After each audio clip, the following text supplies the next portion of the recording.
Got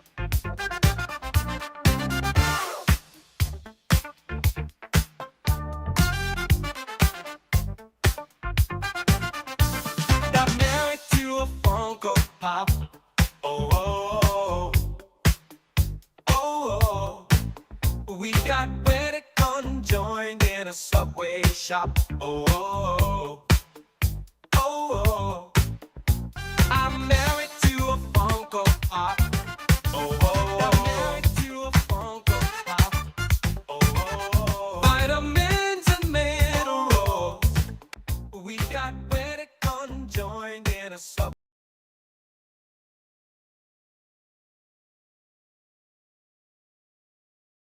Oh yeah, what's up y'all? Welcome everybody.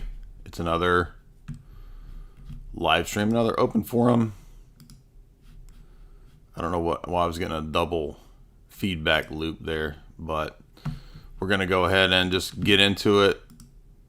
As usual, I'm a little late. We're on Dyer time, which the Hodge twins said was ethnic time. Their joke, not mine. I would never make such a horrible racist comment ever. But hey, I'm half black. What can I say? If I show up 30 minutes late, I'm just being who I am. And if you call me out, you're racist. So chew on that, bigot. Welcome everybody. We're going to be opening it up here in a little bit. There's the link. Let me start this dumbass Twitter space for all these dumbasses to come in here and make all their dumbass arguments. Yeah. Here we go. Gotta hear that sweet Elon music. Gotta hear that sweet Elon remix. The Meet Mort. The Elon remix of the Meet Mort. Yes, of course you need Esoteric Hollywood 3. You need all of the Esoteric Hollywood series.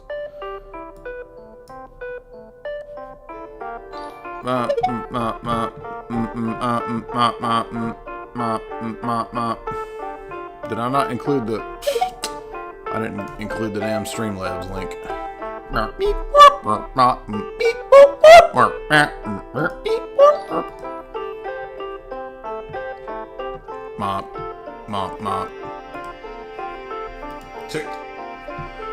Let me get y'all the strength labs. By the way, I'm enjoying my reading of Max Blumenthal's book. It's a good complement to the other texts in the series, as we noted.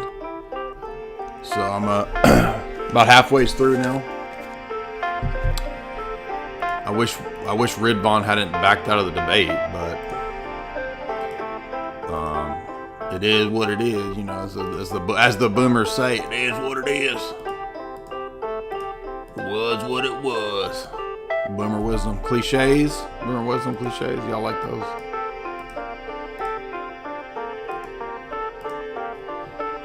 All right, here is the super chat link if you want to support the stream. I tried to make the topics broad, but sometimes that's kind of a mixed bag. By the way, I think the Hodge twins gave me an N-word pass, but many other brothers have also given me N-word passes. So, but I'm afraid if I use it, the system won't recognize the pass that I have. You know what I mean? Like if I go on Piers Morgan next week and I try to use it, I don't feel like they're gonna let me use it. You know what I mean? So there's the link if you want to support the stream right there. So I woke up today to people saying, when you going to debate thoughtful LDS? Or I'm like, dude, I've already debated that guy. What do you mean? He came on and was one of the stupidest bunch of nonsense arguments that we've ever heard on here. Now the problem is, just like with Derek Bros, I don't know which one of the clips, oh there it is that person. So if we go back to here, this was a weird profile with an alternate name, Derek Bros with a Z. So I don't know if that's a fan account or if it's his account. But it had like 100,000 subscribers on Twitter. So I'm assuming that's his account. But it was the biggest bunch of Gnostic nonsense I've ever heard. But here is the Derek Bros clip. People say, well, where did you debate with Derek Bros? Okay, it's right here. And I don't know which of the Mormons is the thoughtful Mormon dude. Or whatever his name is. But it's not even a big account anyway. So here's Robert Gurr. Here's that wild Mormon chick that called in and had a just almost schizo level rant of nonsense that didn't even make sense what she was saying. Here's another Mormon. Let's see if it's this guy. Maybe it's this one. What is a fallacy? Can you tell me what a fallacy is? What's up, Papa? No, that was a different Mormon because that was a recent stream. That's a different Mormon, recent stream.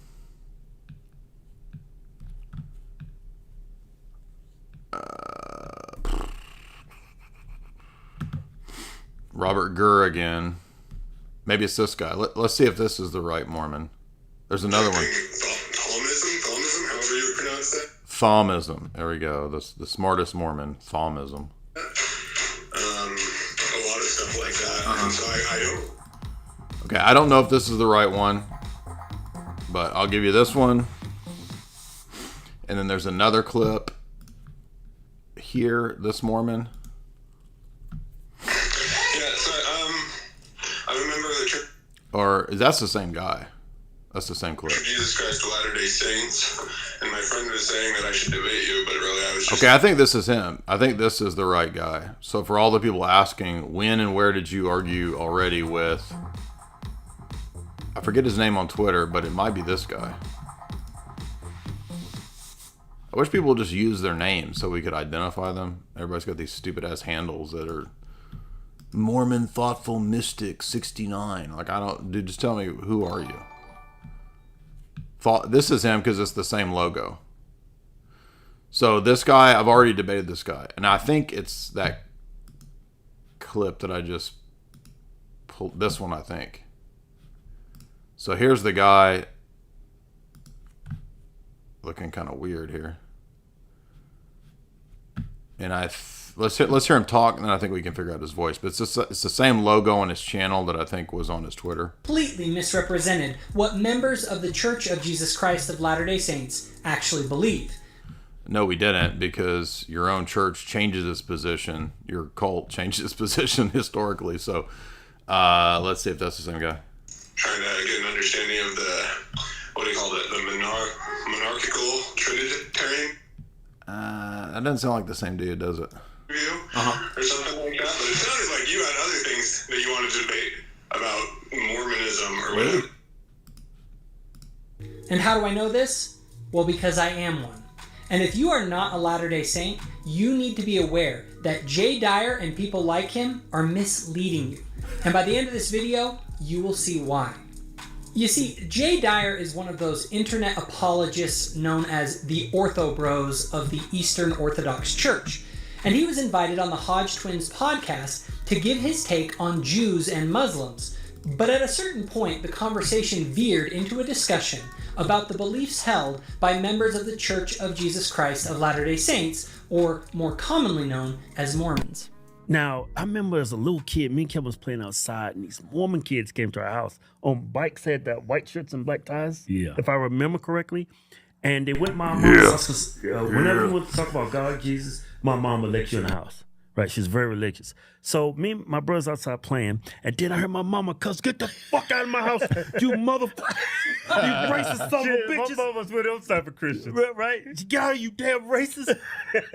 And I said, "What happened, Mama?" He said, "They said I'm a descendant of Cain, and that's why my skin is brown. I'm cursed." So Mormons believe. Now, this is specifically one of those teachings that, as we saw 2 calls back, we had former Muslims in here, the Mormon Church has distanced itself from. So the pre-existence of soul, now I think they still believe in pre-existence of souls, but they've distanced themselves from the older Mormon prophet teaching of the pre-existence of souls, leading to the people that sided with the rebellion against God being cursed to have dark skin, right? And Mormons believe in the pre-existence of souls, that you weren't created at your conception. You existed before. Okay. And so the reason that you have black skin is because you sinned in your previous life. It's crazy. Oh, Yeah, really? they believe that black people are the ones that followed Lucifer in rebellion, and so the curse was to be born as black. No. For none of these iniquities come of the Lord, for he doeth that which is good among the children of men, and he denieth... Yeah, but this is not even talking about their secret doctrines, which the Mormon that called in said it's from the book of Abraham, right? And he said that's where it talks about black people can't be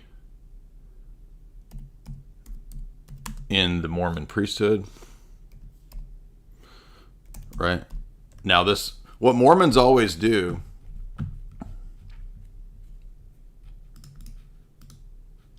is they don't talk about the actual teachings to normies. They act as if they have the same kind of basic ideas as the rest of Christianity, and they always base it on word concept fallacies and equivocation. Oh, you believe in Jesus being divine and you believe in the Godhead? So do we. But they mean totally different things, right? And I'm trying to find the actual text from here's Abraham, the book of Abraham, which is a forgery, by the way. And let's see. In his book, Church and the Negro, LDS writer Dr. John Lewis Lund cited David O. McKay from 1947, giving a lengthy response about the fellow students that were perturbed about the question of Negroids not being welcomed into the Mormon priesthood. I know of no scriptural basis for the priesthood for Negroes. And I believe, as you suggest, that the real reason dates back to our pre-existent life. So here's one of the Mormon leaders, one of the Mormon so-called theologians. I don't know if he's one of the prophets. LDS president, David O. McKay. So that's pretty high up.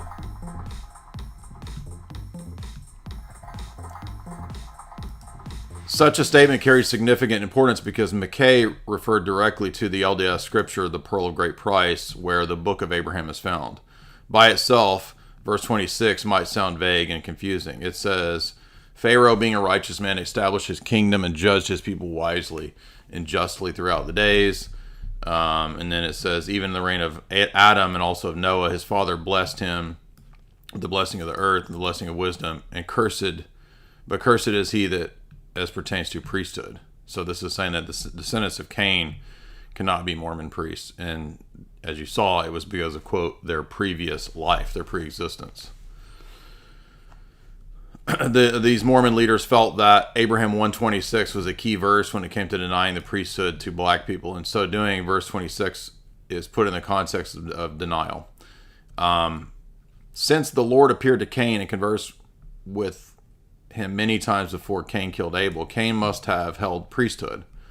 God said to him, from this time forth it shall be that the father of lies, you shall be called perdition, and the Lord cursed Cain with severe cursings. This is not the Bible. This is their stupid made-up book. On those cursings was placed a mark of Cain, which mark would be carried by his posterity throughout all generations. This mark was Cain's black skin, according to the Pearl of Great Price. LDS theologian Hunter went on to say that the greatest curse of all was the cursehood of black skin and not having the priesthood. Hunter insisted that Joseph Smith himself identified black people as the descendants of Cain. In Nauvoo in 1842, the brethren were discussing whether the Negroes or the Indians had received a worse treatment from whites. The prophet Joseph Smith said, the Indians have greater cause to complain of treatment of whites than Negroes or the sons of Cain. Therefore, it is due to the teaching of the Pearl of Great Price that Joseph Smith and the other leaders forbade black people from the priesthood. And notice that it was due to the sin in the previous existence. So this is their stupid ass theology. And it's based on the preexistence of souls. Here is Brigham Young, the second LDS president, Brigham Young. The curse that remains upon them they shall never hold the priesthood, nor share in it until all the descendants of Adam have received the promises. Why Mormonism cannot recover from the Book of Abraham, right? Why have more people left Mormonism over this issue than almost any other? The Book of Abraham. What is this tiny, unassuming 5-chapter book that definitively proves that Joseph Smith was a fraud and a false prophet? Of all the different books in Mormon scripture. Now remember, this is the book that we just referred to the other day due to Posh pointing this out to me. And then we had the former Mormon who came on for about 20 minutes in the live stream talking about the Book of Abraham. It's obviously a forgery. It's not anything to do with actual biblical figures. It's just old Egyptian funerary texts that Joseph Smith bought. Charles, what's up? I'll give you guys this video, but this guy's going to be just saying the same stuff that Posh said and that we said on the other stream the other day, so I'm not going to repeat all that. What's up, Chuck? Unmute.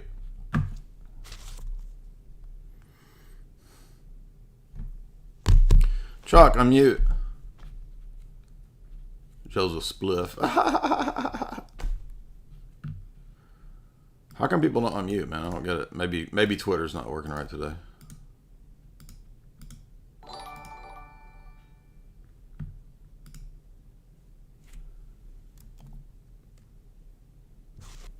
Chuck, did you not turn your... Chris Schmidt, I should say. Did you not turn your mic on? It's like nobody's ever used Twitter Spaces until they come to MySpace. Bohemia, what's up, man?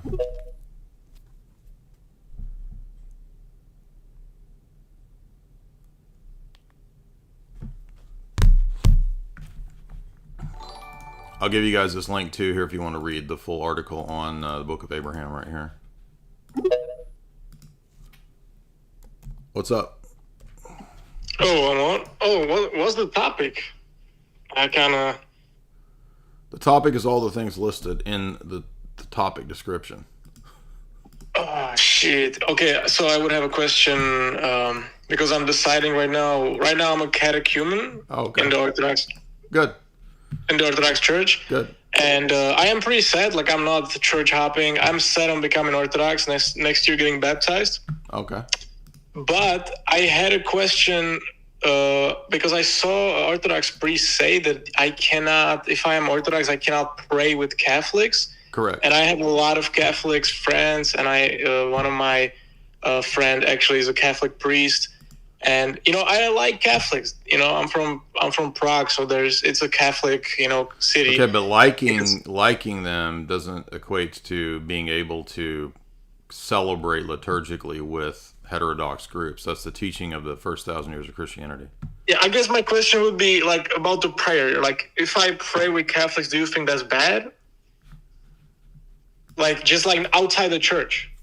You might get permission in certain circumstances to do that, but in general, the problem is that it suggests that we have the same faith and we're all good, and it's just not true. That's why the church. I agree.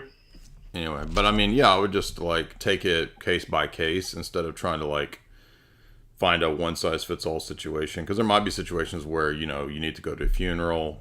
I'm sure your priest would give you permission to go, but you could privately pray or something like that and not have to join in or something maybe. Vane, what's up, man? Would you say that they are disabled if they're descendants of Cain? That was so bad. I'm sorry. Oh, I get it now. I had to think for a second. I am not opposed to wordplay, so I don't find your wordplay offensive, Vane. I commend you. I just thought it was funny. Sorry. Yeah, no, it's okay. Is that it? Just one little bit of wordplay? Yeah, I didn't want to take up time. Sorry. Yeah, that's all right. Thank you for that wordplay. Now, guys, you can support the stream through super chats, through Streamlabs, especially. YouTube doesn't take a cut if you use Streamlabs. The link is pinned in the show description. Rolf Stakes became a member for 14 months. How many months do I have to subscribe before you to drop the next biggest cringecore banger about Jordan Maxwell? Well, the problem is if I do a Jordan Maxwell song, nobody will get that or know anything about it. But maybe I can find some time. I don't know. Mr. Who Cares, $5. What do you think about the patriarch meeting the Pope? Not much. I mean, these kinds of things happen all the time. I'm not a fan of either one of them. H. Brazzi, $5. I'll make this joke for you, Jay. Jay is on, now H. Brazzi is a black dude, so he says Jay is on N-word time. He is truly one of us. I have the pass. There you go. An actual brother gave me the brother pass. So let it be known henceforth and forevermore, I shall not be able to be canceled. Given that the black community has given me honorary pass being half black to use the words. Top Jack-O-Matic, $10. I was at boot camp for 3 months. My phone just came back to me. What did I miss? Oh, dude. Oh my gosh. What did you miss? I don't know if I can make it through this whole Mormon video. Let's just invite the Mormons to come. Well, what you missed was I completed Esoteric Hollywood 3. That will be shipping in about a month and a half. I did a podcast tour throughout LA and Vegas. That was pretty hype. I did whatever debating the fraud, not so erudite, and I'm sure all of you saw the clip. Once again, Jay Dyer is vindicated. And I wish more people would just have faith that when I say stuff, I'm probably know what I'm talking about. Now, every now and then I get things wrong. All of us do. Nobody's infallible except for the Pope. Just kidding. Except for the Universal Orthodox Catholic Church. No one else is infallible. And I told you guys that erudite, I could tell, and Father Deacon as well can, I think, attest to this, who's more advanced in philosophy than I am. If you study philosophy and you've done it at a graduate level, you can very easily detect when somebody is faking it, when they're a pseudo, pretending to know about a subject that they have no knowledge of. It works to dupe dumb people like the Destiny audience. Many of them fall for her shtick, which is to spout out a bunch of terms that she reads on ChatGPT, right?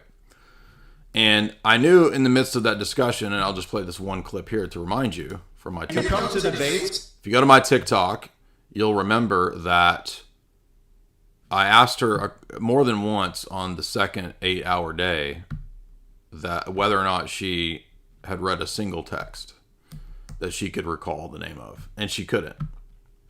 That tells me that she's a pseudo, and she just repeats what ChatGPT tells her. And in the discussion, I even said, I guarantee you she just uses ChatGPT.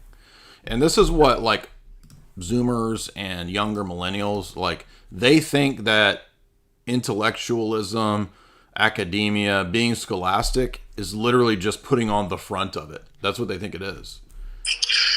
Go ahead. That's a good point. Well, Dave Smith said this to Tucker the other day, that the left and liberals and these kinds of people and these younger people, they think that as long as you pull off looking like an intellectual or talking fast, then you're intellectual. Do you think that's because, I mean, just kind of given the kind of relativistic, nihilistic kind of culture that they live in, that everything's just appearances? Exactly. Like they're, yeah. But have you apodictically derived from your categorical imperative a sort of kind of dialectical... there's a contradistinction between the superposition of the noumena and the phenomena and the Kantian deontological status of normativity. It's like you just spout out words. Yes, my brother. Now, would you say that is per se ad intra, or is that an in re Dionia dialectical derivation of what should I say? Or in other words, descriptive. They're just like they're like the Wayans brothers, right? Remember the skit in Living Color? In Living Color. Yeah, when one of the Wayans brothers he's in prison and he's just trying. He just misuses big words to sound smart. That literally all of them are that guy. So listen, here's me asking erudite to just name one book, which happened 3 times in this nightmare day of 8 hours of this nonsense. Acting like you know what you're talking about. Name 5. Could you name one philosophy book that you've read?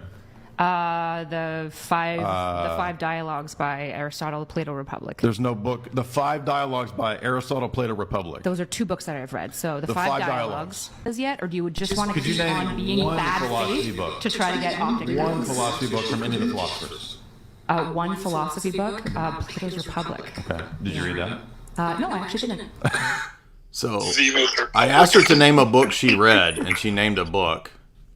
Well, I didn't read it, but okay. Now let's listen to Destiny do the exact same thing. So notice she's literally just female Destiny. Watch. Okay. Can you name one you've read? Off the top of my... And it's been very hard to like read like full books and read whole papers and You stuff. started reading books? Yeah, books. What's your first book? That you read? I'm trying to think of a joke. Stop.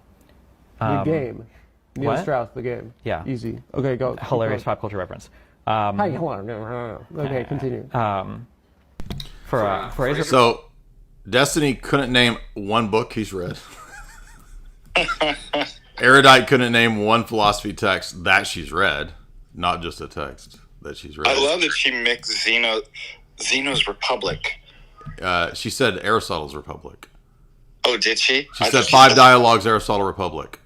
Oh my gosh! Like, well, I thought I heard her say Zeno's Republic too. She mixed them all up in there.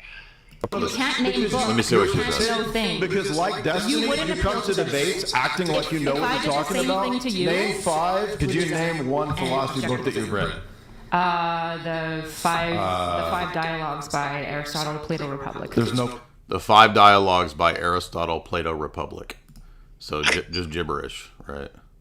Now, what was the point of all that? Let's see what these bros over here on this podcast, I'm not familiar with these guys, but shocker, in the midst of a debate, she's actually using ChatGPT, which is exactly what Father Deacon and I have been saying. The reason that a lot of people don't want to be on video or in a live debate is because they want to be able to use ChatGPT. And what do you know? This total PSEUD fraud, not so erudite, is caught doing that very thing. Okay, hold on. She got her OBS up, OBS, and then it switches over and it's... Oh. Brother, what is she fucking doing? This is like the IRA, incredibly very, retarded. very delayed in impact, right? They're good things, but they're delayed in impact. What's happening? Okay, hold on. She got her... But we didn't even need to have this visual confirmation that she does this, because we already knew that the way that she talked and the nonsense that she was spitting out, which is why she couldn't name a single paper or a single book by any of the so-called authors that she's familiar with, is because she's just regurgitating what ChatGPT spit out at her. And she was at a huge disadvantage when we got into the studios at whatever, and Brian was like, no, we don't need to have your Apple computer over here. So she actually wanted, when we first got there, to have her computer. And she got really nervous when Brian said, no, you can't use your computer in a live debate. And if you guys can't see it, like maybe you can see it on the videos, I don't know. But the entire time that Jim Bauer and I were sitting there, whether the first day or the second day, like her hands were shaking that entire time. She was so nervous and so scared because it's fraudulent. And it's not wrong to call out people that are complete frauds. People are saying, oh, you had a meltdown in that debate. No. It's to show, to demonstrate, whether it's her or the Destiny sphere in general, they're all frauds. Destiny couldn't name one book, and therefore he's not educated. So all of these people are like, their deity, the deity of the PSEUDs is AI and ChatGPT. And it's very obvious, it's very easy to spot when you are aware of this kind of stuff. Anyway, moving on, enough of that. But I am glad that came out, because I told you guys she was a total phony. Caleb, what's up?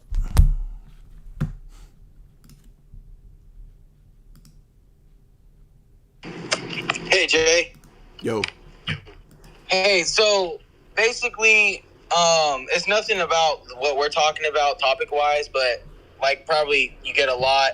I'm kind of inquiring of the Eastern, Orthodox realm of things. And I'm just kind of, it's just a question of basically the Eucharist and also like confession and stuff. Like, I'm not just trying to get my mind around why people that aren't baptized take the Eucharist if they do everything else besides, you know, being in the church. I don't. You cut out. What's the question? Just boil down the question while you're cutting out. Yeah, can you hear me a little bit better? Yeah, just restate the question. Yeah. So basically, the question is if you're not baptized in the church, you obviously then can't take the Eucharist, or, you know, do any of like the sacraments. And I'm just kind of confused on why that is, just because you're not baptized in the church. Well, baptism is the entrance into the church. It's the rite of initiation. So why would you be taking of Christ when you're not initiated yet? So there's just a logical order to the way the New Testament presents the sacraments. Chuck, what's up? Hello. Hey. Hey. Real quick question: what do you think about the Balamon Declaration? I'm not a fan of that. Well, so is it? The reason I'm asking is it? I have a Catholic friend, and he mentioned and basically was coming from a position where he was saying that, you know, this is why Catholics have this innate, I guess, ability or worldview where they're gonna just happily, they'll be nice to you, but the Eastern Orthodox they're much more like, not aggressive, but the way he put it was trying to steal converts, and he was like, I don't know, I just, is it not binding? I don't really know the terms, but is it? No, it's just it's no different than like any other, you know, interreligious academic conference or statement. No, how could it be binding? I mean, we're not papists to where there's this issued, you know, ex cathedra statement and everybody's bound by it. No, I'm not bound. I mean, if the MP makes a mistake, we're not bound by it. I don't have to agree to that. There's no infallible MP. There's no infallible EP. So I think, I'm not faulting you, but I think it's a papal mindset to think that, well, don't your patriarchs make bad statements at times? Don't you have heterodox patriarchs at times?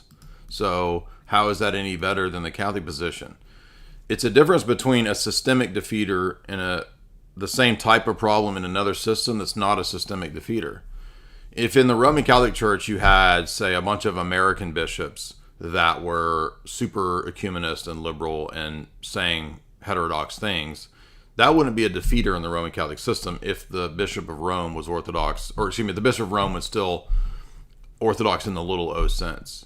But if the Bishop of Rome begins to teach the heterodox things, that's a system level defeater because it denies Vatican I.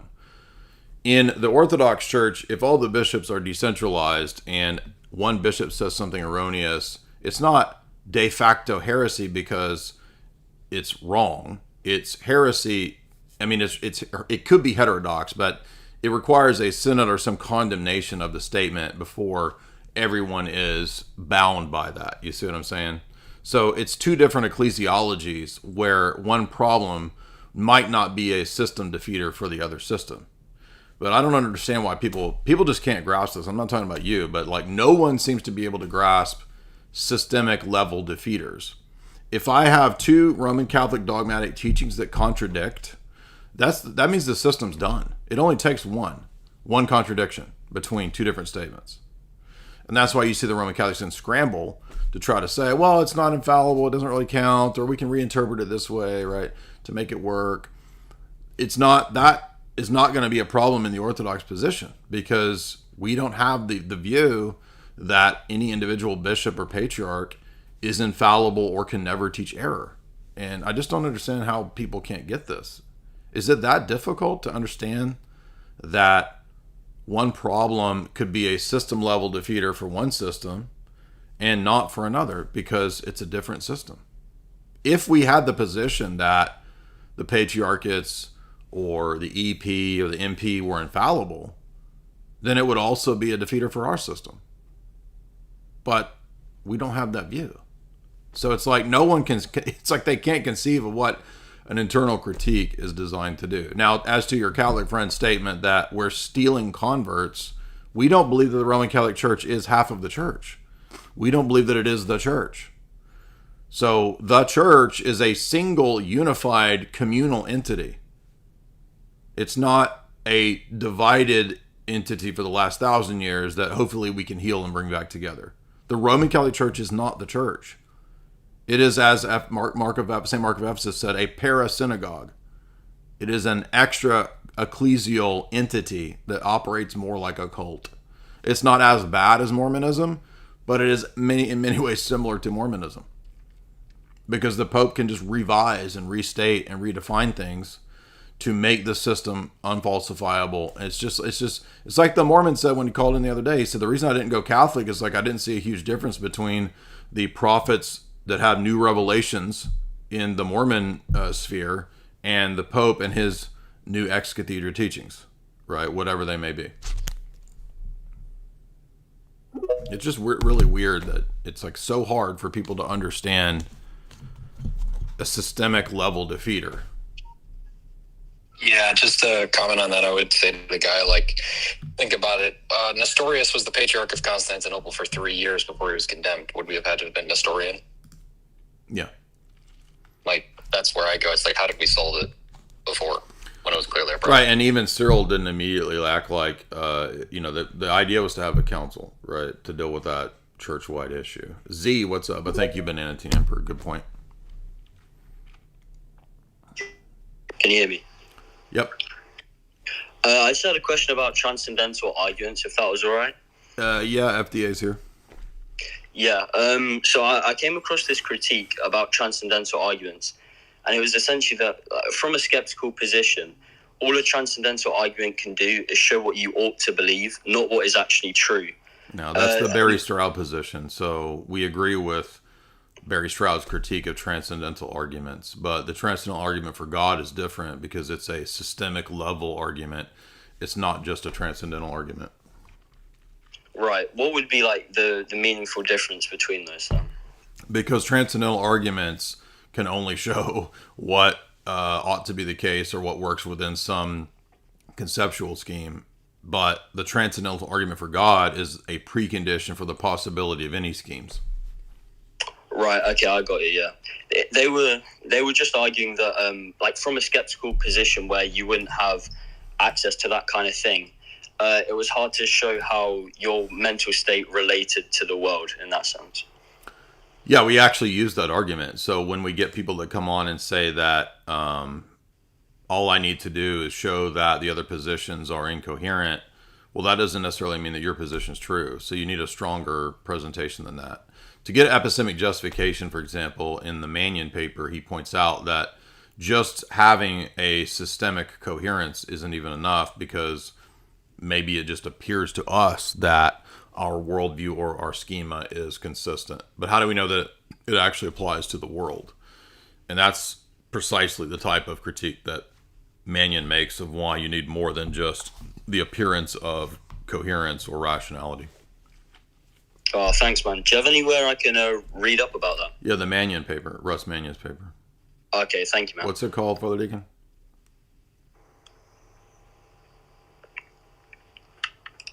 Father Deacon, are you there?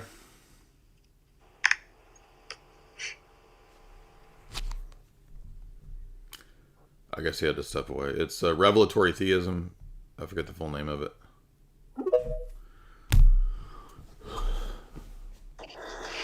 Yo, what's up, Jay? Yes, sir. Yo, I got a question on evolution. Is that under the topics? I guess. Yeah. So I've been thinking about the argument you made that death doesn't enter the world before the fall, and so I have a friend who brought up the objection that, well, if there was no death, how did any animal that was a carnivore, how did it eat? Yeah, the Church Fathers already answered this, and that's because the entire structure of the world changed after the fall. So they were not eating animals prior to the fall. But thank you for that question. Just read. You You could even, if you don't want to read the full Genesis, Creation, Early Man, which has been reprinted, you could read First Created Man by Saint Simeon. Blessed Chungus, what's up?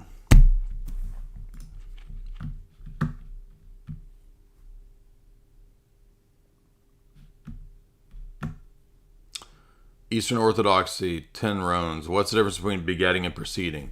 St. Basil says that there is a difference we know. What the difference is, we do not know. But if you think that this is somehow necessitating the filioque, then you are sadly mistaken. The difference is that there's a relation between the Father and the Son that is not the relation between the Father and the Spirit. But what the nature of the difference is, the Cappadocians say we do not know. So this is apophatic theology. And all you need to distinguish the persons is their relationship to the source, the Father. That's all you need. You don't have to define the difference. In fact, no one can define the difference. What's up, man? What up? Can you hear me? Uh-huh. All right, so I'm Catholic. I've been Catholic for about a year, and I'm kind of new to the whole Christian world in general. Recently, I've been really liking your videos, especially the ones on deconstructing movies and storylines. Mm-hmm. Before I was Christian, I really liked like Slavoj Žižek and Carl Jung and the kind of deconstructionist stuff. And anyways, I heard you say in one of your videos that when you converted from Catholicism to Orthodoxy, you said something like you were freed from something about Tomism, that you didn't like Tomism, or you found it kind of like burdensome or not coherent or something like that. Well, I mean, I was very interested into Tomism for most of my 20s, and I thought it was this great, elegant system. And then I realized that it has problems, and I was able to eventually just admit that it's a failed system. So I'm curious if you could, in a short word, maybe describe what is the major problem of Thomism? Thomas Aquinas teaches a reductive identity thesis notion of what divine simplicity is, which essentially undercuts the Trinity and the Incarnation and the reality of uncreated grace. He teaches that grace in itself is a created thing, all of which undoes the reality of our salvation and glorification. So I know, okay, I can't digest all of that, but I'll try to reduce it for my brainlet status.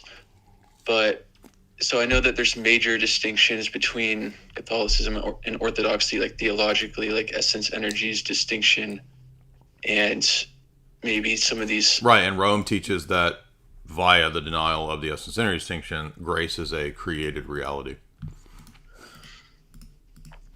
By the essence, energies distinction, grace is created reality. By Rome's denial of the essence energy distinction, they necessarily then dogmatized their position that the grace that we partake of is itself a created reality.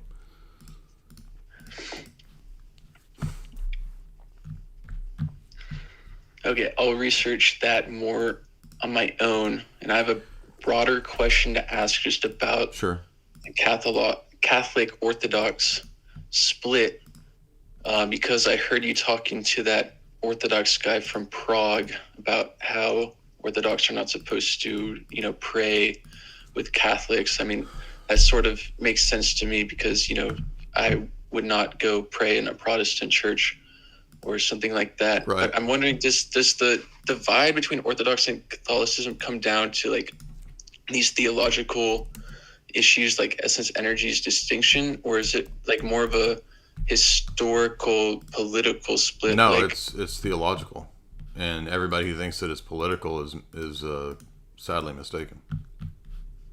I mean, there are political elements, geopolitical, historical developments that resulted from it and contributed to it, like the Carolinians, but the essence of the fissure is a totally different triadology, a different doctrine of grace, a different doctrine of sacraments, a different ecclesiology. I mean, it's totally different. Okay. Yeah. I'm just kind of learning. That's fine. Yeah. I mean, I would say go back through a lot of the old, videos that we've done on my channel, you can find a whole host of stuff that will cover that stuff. But yeah, I welcome the questions. I appreciate that. Devon, what's up?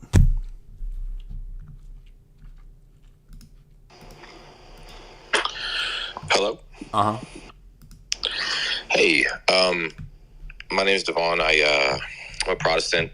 I want to say I appreciate your videos and the work you do.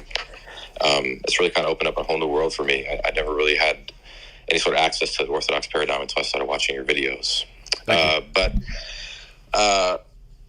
So I think one of the biggest light bulbs for me was the distinction that you pointed out between individual certitude and normative authority. And I'm trying to make sense of how to deal with that tension when they're in conflict. And so maybe it's more of a personal question, but how have you dealt with that on your journey and making sense of all of this between what is considered normative versus individual certitude and a responsibility to the truth, and what you feel like maybe you'll be held responsible for personally, before God? I don't know if that makes sense. I mean, the two, I'm not meaning to be flippant, but I mean, the two things are pretty obviously different things. Like me and my own personal journey coming to certainty about this or that doctrine or this or that position is a different question from, is there a historical group of people that can bind people's conscience? Those are two different questions. So, I mean, I think I will be held accountable for all the stuff that I talked about and my life like everyone else. Maybe I have more culpability, responsibility because of the audience. Okay. But I guess I'm not. Are you confused on the difference between these two things? It's the difference between do I know what the Constitution says versus is there a Supreme Court that interprets the Constitution? They're two different things. I get what you're saying. Yeah. I think as I've tried to sort through some of these things and try to understand the historical church more, obviously as a Protestant, a lot of things come into conflict with what I've been taught, you know? Right. And so, yeah, I'm just trying to make sense of, like, there's this tension there between, what I'm certain about. Let's put it this way, right? Let's put it this way. Set aside the issue of personal certainty. It's a fact that historically, when the Reformation happened, the Reformation, even though they wanted to have some notion of elders or bishops or whatever, whether it's Anglicans or Lutherans or Presbyterians, the fundamental idea that is necessary to the Reformation is right of private interpretation and freedom of conscience. Mm-hmm. Right of private interpretation is not, do you read the books and interpret them? What it means is no one can bind me to their interpretation. Okay. And freedom of conscience, meaning that my conscience is not bound by any external authorities telling me what the Word of God means. Yeah. That is irreconcilable with the way that the first 1,500 years of Christianity operated, where you do have a recognized, visible authority structure that can bind people's conscience, and that no one is granted the right of private interpretation. The right of private interpretation is not, can I interpret the text myself? Of course, everyone has to. Yeah. But the difference is that for an Orthodox person, you interpret them the way the church tells you to interpret them. For a Protestant, there's no authoritative church that can bind my conscience. That's the difference. Yeah. Okay. And can I ask one more question about tradition? Mm-hmm. So I'm trying to sort through, because I really appreciate this. I mean, honestly, I feel like this allowing tradition to help me interpret Scripture has actually given me a lot more freedom to think about these things more clearly. But is there a hierarchy of tradition or different degrees of authority dependent upon the source of tradition, i.e. the councils versus? Yeah, I don't know. You know what I mean? Like, a council would have more authority than some individual saint speculation. That's why we hold the councils above Augustine's on the Trinity. Constantinople I outranks Augustine's Trinitarian speculations on the Trinity. That's why we don't believe the Filioque. Okay, cool. And so is the first 7 ecumenical councils kind of are at the top rung or top tier? It's 9. There's 9 authoritative, universally received councils, not 7. Oh, okay. But 8 and 9, 8 deals with the rejection of the Filioque, and then 9 deals with the acceptance of Palamite essence-centered distinction theology. So, technically speaking, most of the Christology is summed up in the first 7, but 8 and 9 are also, you could call them universal pan-Orthodox received synods. So they're all authoritative. Okay. And then one last question. What are the epistemological means that you use, or maybe the church uses to determine whether something's infallible versus not infallible, that sort of thing? Well, there are general principles, like we're going to believe that the dogmatic teaching of an ecumenical council or divine revelation is what's infallible. But there is no Roman Catholic list of all the infallible things. It doesn't exist. And none of the positions can give you that. Rome doesn't give you that either, by the way. Not that you're tempted with it, but a lot of times when I say that, Roman Catholics say, "Oh, look, he doesn't have it." No one has it. There is no list of all. There is no infallible list of the infallible statements. For example, Scripture is inspired. Okay. Yeah. And then you've got the liturgy as another aspect of divine revelation. So it's, I think, functionally impossible to list all of the infallible statements in some infallible declaration. So what you do have is the direct experience in the Orthodox Church, which will lead you to those things. But there is no extra sensory juridical perfect list of these things. They don't exist. Okay, and so is there a distinction between infallibility and divine revelation, or are those two the same thing? No, I think they're distinct because divine revelation ceased with the death of the apostles. There's no new divine revelations, and every cult is premised on there being new divine revelations that are binding on the public, and thus some new prophet. But we were told that the faith was once for all delivered to the saints, and so the totality of the apostolic deposit, when John the Apostle died, that's it. There's no more new revelations. There's no more apostolic deposit that can be added to. What the ecumenical councils are doing, even though they don't have, they're inerrant. They're not making mistakes in their interpretation of that revelation. All they're doing is interpreting the apostolic deposit. Okay, cool. And awesome. And we would say that interpretation is infallible. It doesn't, like the Council of Ephesus didn't make errors like Voice of Reason says. Yeah. Okay. Cool. Well, I appreciate you. Thank you, man. Mm-hmm. But I would say too that there has to be flexibility as well, which some people fall into this mistake where they think that, well, wait a minute, you said Ephesus can't err, so that means that everything Ephesus says is equivalent to divine revelation as infallible, thus the canons are infallible. Canon law by its very nature has to be flexible and cannot be equivalent to divine revelation. It's church law. It's not the same thing as divine revelation. I think you have to distinguish these things, or else you'll end up in absurd positions. So a lot of times when I bring this up, rigorists act like I'm being some kind of modernist liberal and, Dyer doesn't think the councils are infallible. Well, if you look at the complexity of, say, when Richard Price, translates the councils, there's a host of documents that are part of the councils. There's letters from bishops. There's opinions that are given. There's debates. There's dogmatic statements. There's confessions of faith. There's acts of the council. Okay, they're not all equivalent. And Roman Catholics will go through those, the very thing Ubi brought up in the Voice of Reason debate.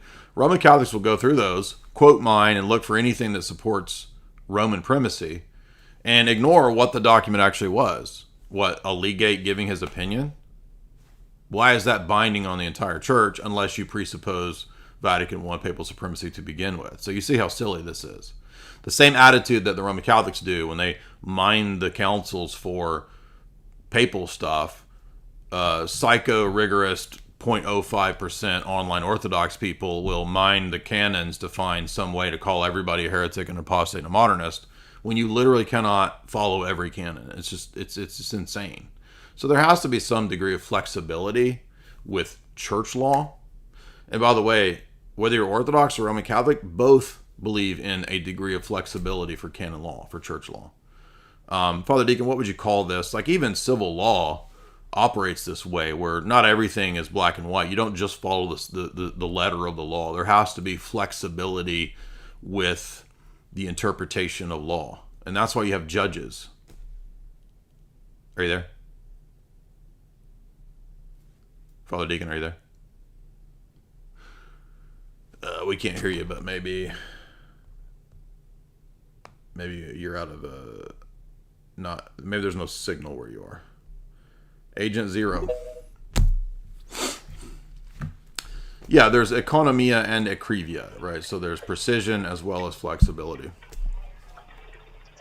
What's up? Hello? Hello? Yeah. Hey, what's up, Jay? Hey, I have a geopolitical statement. Okay. I believe that's it. Okay, so it's about your previous stream about, because I called it, but my call dropped, about is Tiny Mustache Man a tool? Yes, he is. And he's currently being used as one, particularly, as you know, you've covered in these online groups like MKU and the Order of Nine Angels and all that stuff. So I think these people kind of like young and dumb getting into this stuff, I don't think they realize what it kind of leads to, and that they could end up a dupe in something a lot more nefarious and terrifying. And it's also being used as a tool on the left to obviously kind of degrade the conservative movement. Yeah, I think that makes a lot of sense. Sure. We know for sure within the satanic groups that they utilize that Tiny Mustache Man aesthetic and ethos, right, to a degree. And I would not be surprised if it's not used on a broader scale with people like Ye or whoever. Can't prove that, but it wouldn't be surprising. Yes, I totally agree with you on that, Jay. I think it's also used as a type of weird culture war psyop thing, right, for sure. Yeah. Well, thank you, brother. Yeah, thank you for those comments. Everything you do. Yeah, appreciate that. Now, people are saying it doesn't matter whether I'm here or whether I'm at the other place. I've had the two different internet companies come out twice. Excuse me, at both places, probably 10 times. And it doesn't matter what they do. It doesn't matter how many times they change the hub at the neighborhood. It doesn't matter. Nothing matters. It doesn't. You can't get a business connection here. I've tried everything. So the people that whine and complain about the internet, there's nothing else I can do. I'd have to buy a studio, and it has to be in town somewhere to where you could get like a studio or like a business level internet connection. I've had them replace the whole line at both houses. It doesn't work. There's nothing that Xfinity, Comcast, or any of those things, they can't do anything. Yes. So in order to get, you don't understand, guys. I've called them, I don't know how many times. In order to get business fiber, you have to be in city limits. It doesn't matter if I use the Ethernet cable. None of that matters. It's not any better. Can you hear me now? Yeah. Would you like to comment on law and how law works? That like even law in the secular sense, you can't understand it as like a totally black and white spirit of the law thing.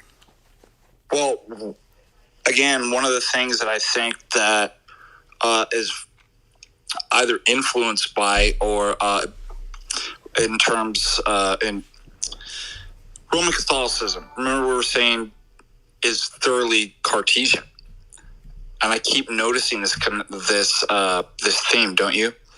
So this kind of mathematical certitude and, but yeah, look, there's nothing in life that's really like that, other than mathematics.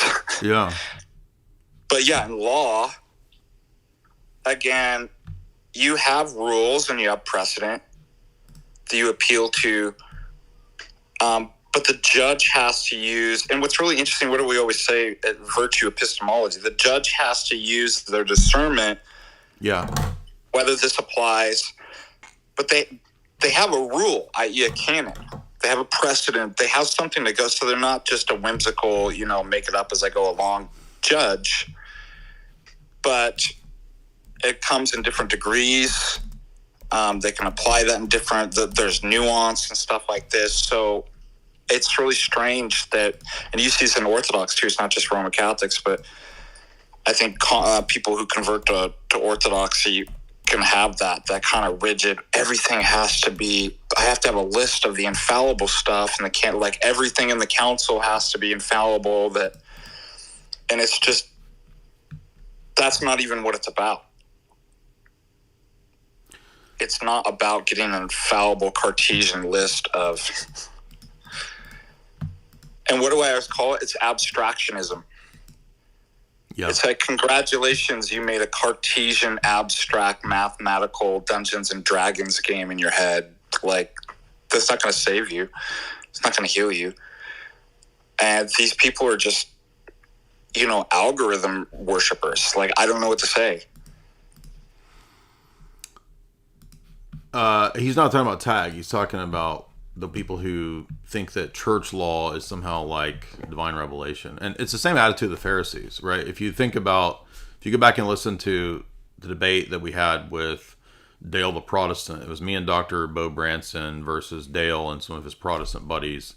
If you listen to that debate, Dr. Branson makes the point that the way that the Old Testament Israelite system was set up was the same structure as the way the Orthodox Church is structured. So you had like a group of, Levites or a group of sages or rabbis. The rabbinical system comes from Ezra, for example. And it's their job to interpret the law and come up with the right interpretation and to judge between the parties. You see this with Solomon, for example. That's why Solomon's always talking about judging wisely and not taking a bribe and so forth, because he's trying to set the principle that Father Deacon just outlined of a virtuous judge versus just some sort of weird obsessive legalist or some sort of weird, letter of the law over the spirit of the law, right? You find that throughout the way Solomon judges and speaks. So that's in the law itself. Now, when you get to the Pharisees, they're a great example of one extreme where they engage in all kinds of misuses of the law, as Jesus points out in Matthew 22, 23, etc., where they highlighted the smaller matters and neglected the weightier matters of the law. So that lets us know there's obviously weightier matters that matter more than the lesser weightier matters. They would focus on tithing small amounts of spices and whatever, and they would hate their brother, right? So it's like, what's more important, whether you love somebody or whether you tithe mint and cumin, right? It's like, it's backwards. So they would engage in all kinds of skullduggery to bypass what the law actually taught. So that's one rigorous type of extreme misuse of law that Paul is quite often in the New Testament discussing and rebuking, and Jesus too, right? But you can also have the opposite extreme, which was the Sadducees, who basically were super libs, didn't believe in anything like angels or resurrection or souls. They were naturalistic. They were the libs, and Jesus calls them hypocrites too. But he has the most extreme condemnations actually of the Pharisees. So it's actually worse to be some kind of legalistic law worshiper or authority worshiper, right? And I would say that in Rome, for example, you get this tendency where Roman Catholics worship authority and they worship laws. And that's just really the whole spirit is contrary to what the New Testament, I think, is teaching when it comes to Christ. I mean, how many times did Jesus say not that the apostles are not to lord it over one another? The apostles are not there to act like kings and lords.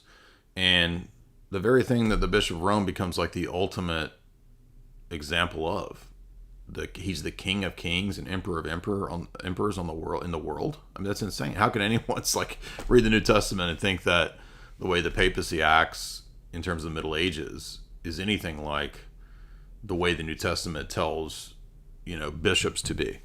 And I understand, I'm sure there were corrupt bishops, in the Russian Orthodox Church and the Bulgarian Orthodox. There's plenty of corrupt bishops.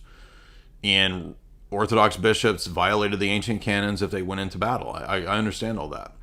But it's different in the case of the papacy precisely because the papacy makes itself the de facto God on earth. And no Orthodox bishop could ever do that. By the way, what was the question about tag? Sorry, I wasn't. The tag question was, how would you respond to the Barry Stroud critique that transcendental arguments just show that something has to be the case logically, but doesn't mean that's actually the case? Oh yeah. And I said, well, we would agree with that. Yeah, exactly. We use Barry Stroud's argument. So we've just got to get them to see. The problem is that people are operating within all the autonomous epistemological categories. So they're just thinking, well, they're just doing another thing that I'm doing. So what makes that argument better? Right. You have to see the radical disjunct that there is no solution to the Agrippa's trilemma. What Barry Stroud pointed out is true. All of these skeptical challenges is absolutely right. That's why we're calling to a radical different way. You can't do it. You cannot do it from your position within the space of reason alone, from an autonomous. First of all, because you're not in a position to know. By the way, you don't have epistemic standing, is what Russ Mannion would say. And so the one who is in a position to know because he created the world, he knows. Somebody who creates something and stands over and above their creation is obviously in a position to know. Yeah, to reveal. Yeah, JB has a good response to that guy's question, $5. Tag does not simply argue that people need to believe X is the case. It argues that it requires that X is actually the case. Yeah, that's the argument. It's two different layers of argument or levels of argument. Thomas Miles has a great point, too, about system-level defeaters. The decentralized autocephalous layout is what saves the Orthodox ecclesiastical system from the system-level defeater that papism is subject to. Exactly. Perfectly stated. Now, good luck trying to get a Roman Catholic to understand that basic point. Thank you, Jay and Father Deacon, for all you do. I'm sending you love from Father Josiah's parish. AO, $10. Thank you, AO. Appreciate that. Brian, $10. I was newly baptized underneath the EP, and I learned that some Russian Orthodox churches don't recognize its sacraments. That's not true. I've never heard that. That's not. Every Russian church will still recognize the sacraments. It's just that the two are not in communion, which has happened many times. I bought a house here. I don't know where you mean here. What challenges will I face? I don't. Where is that? Should I visit other Orthodox churches? Honestly, dude, I don't know your situation or what's going on. It's just, I mean, you can. You're not. I think as Father Deacon often points out, like, you're not penalized by visiting another Orthodox church. You're free to do that. You don't have to get permission to attend another Orthodox church. Andres Palomares became a member. Aristotle, $5. Did you know that Derek Mythvision and Dr. Malpass got together and they had a cope session about the spankings that you gave them? Well, actually, I don't know that, to be fair, because the Malpass debate didn't actually ever finish, I wouldn't even call that really a spanking. He ended up wanting to just debate whether or not Aristotle's retorsion was a transcendental argument, which I don't really care whether it is or isn't. That's not, like, what does that have to do with whether tag works or not? That's where he wanted to spend most of that discussion. But I think Derek Mythvision is just super low tier, so I'm not surprised about that. Henry, $2. Here's a big super chat. How big of a super chat do I need for you to call yourself Goy? I don't think it even requires super chats. EB, Jay, get a better internet. Sometimes it drops to 1 frame per second. Yeah, I'm aware of that. What do you want me to do? So you'll notice right now it says stream health is excellent. And then it'll drop down and then it'll come back. I've never been able to solve this issue. Like I said, at both houses, I've had guys come out 10 times to work on stuff. I've also tooled with the OBS frame rate settings and the stream rate settings, and maybe I just don't know what I'm doing, but I've never been able to get it right. So I don't know. Maybe somebody who knows this shit better than me can come figure it out, because I don't know what else to do. Like, Adrian, £5. Here's a wild affirmation. Is Bitcoin propped up in order to purposely collapse it in the USA? I don't think that makes any sense because it's decentralized. All right. I mean, again, so just think about the Orthodox Church. That'd be like saying the Orthodox Church is growing and they want it to grow because they want to secretly then collapse it and take it over. Again, you're missing the point and the power of decentralization. So, I mean, I think if you really wanted to look for a possible way that Bitcoin could be no longer decentralized, is like if somehow you got like all of the mining under one conglomerate, maybe in that way it could be manipulated or controlled. But if you think about it too, like no one has an incentive to collapse it. If you've got $2 trillion right now of people's money across the world in Bitcoin and it's decentralized, you would have to get everyone in on the dump and the collapse. Why would I want to dump the majority of my wealth if I have a huge portion of my portfolio in Bitcoin? It makes no sense. So I don't think that's a plausible scenario. And I think if you study about Bitcoin, you'll see that just really doesn't make any sense. Now, I mean, if everyone got on something centralized like Ether and the whole world in America started running on some sort of fiat ETH system, which is centralized, it could be controlled.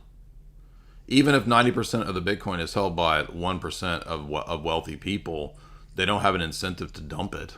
Yeah, but have you thought about the quantum computer? No, I've never heard of it, which doesn't even exist, by the way. It's like, what if one day, like, quantum Bitcoin takes over and it destroys the existing Bitcoin? It's like, well, okay, what if one day an asteroid destroys the Earth? What are you going to do with your Bitcoin when the asteroid destroys the Earth? What are you going to do? Are you going to argue with me when we're all destroyed? I mean, like...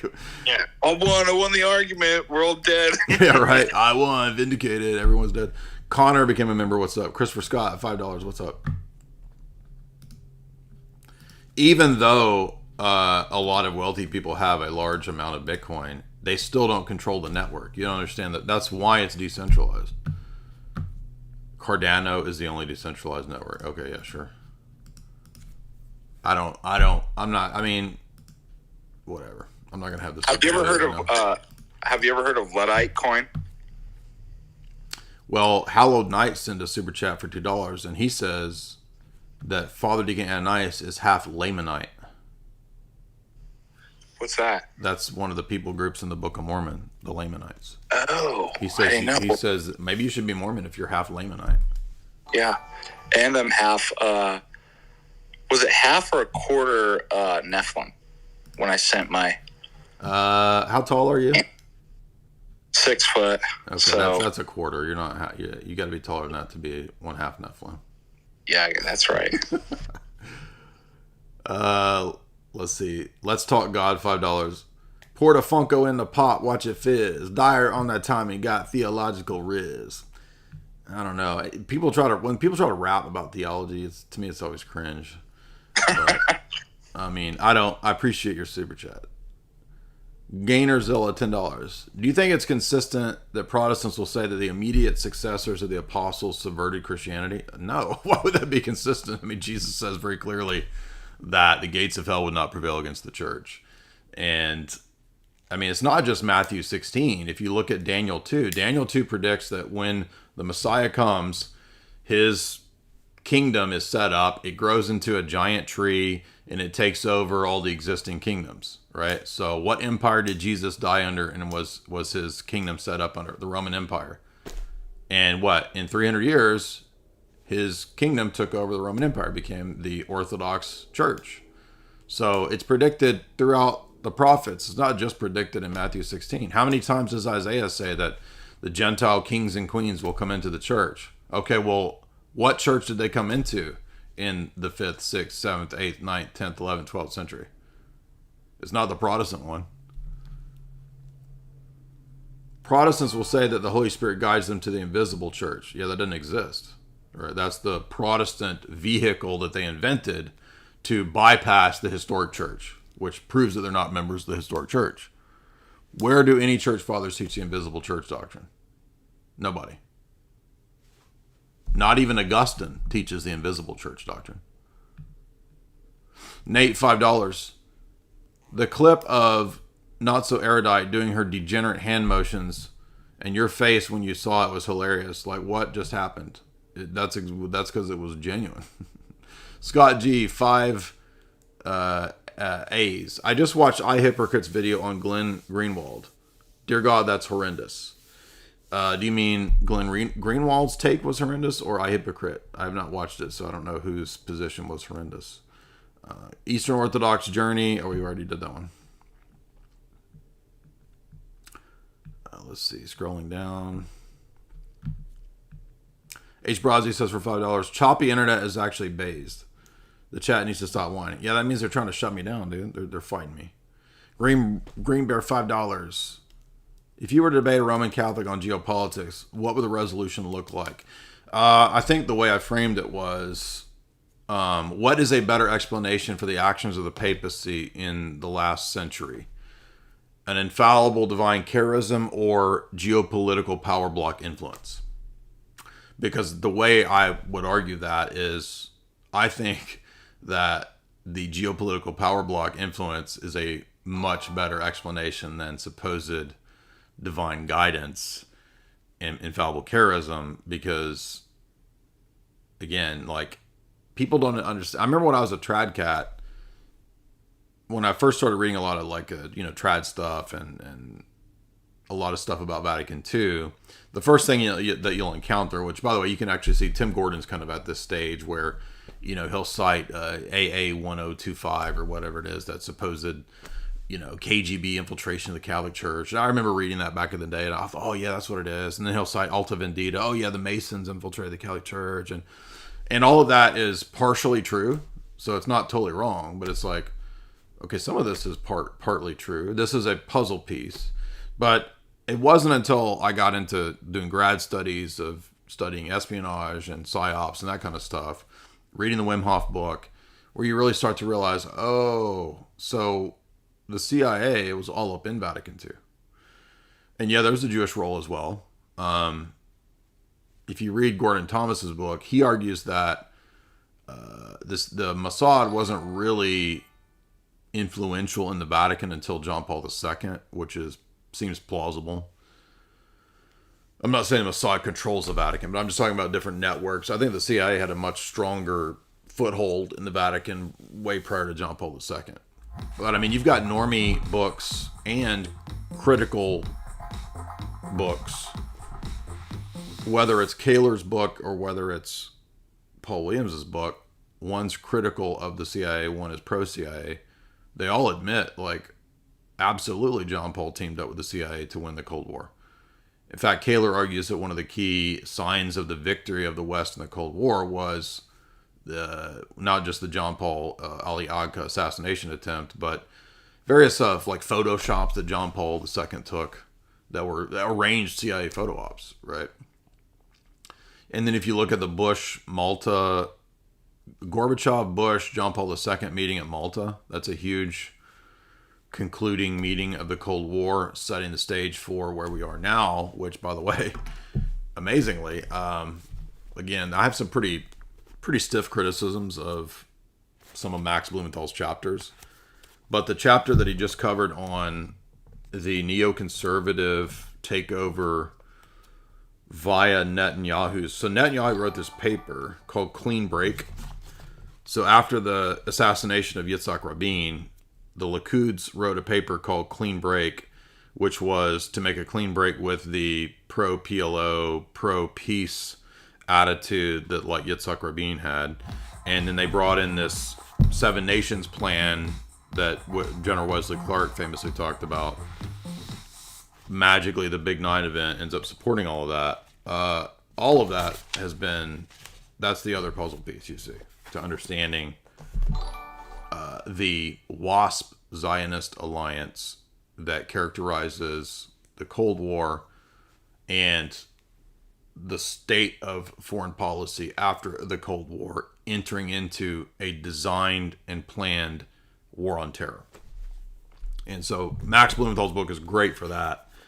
But I have, again, he's too leftist on things like nation states. He seems to be quasi-socialist. He thinks that geoengineering isn't real. I mean, so it's like I have some criticisms, obviously, of that book, but there's also a lot of really good detail, good information, even though there's criticism. So we'll be getting into this. I'm almost halfway through the book. It's really good overall, but Connor became a member. What's up? Christopher Scott sends $5. Thanks, Chris. Let's see. Gainer Zillow says for $10, you misread my question.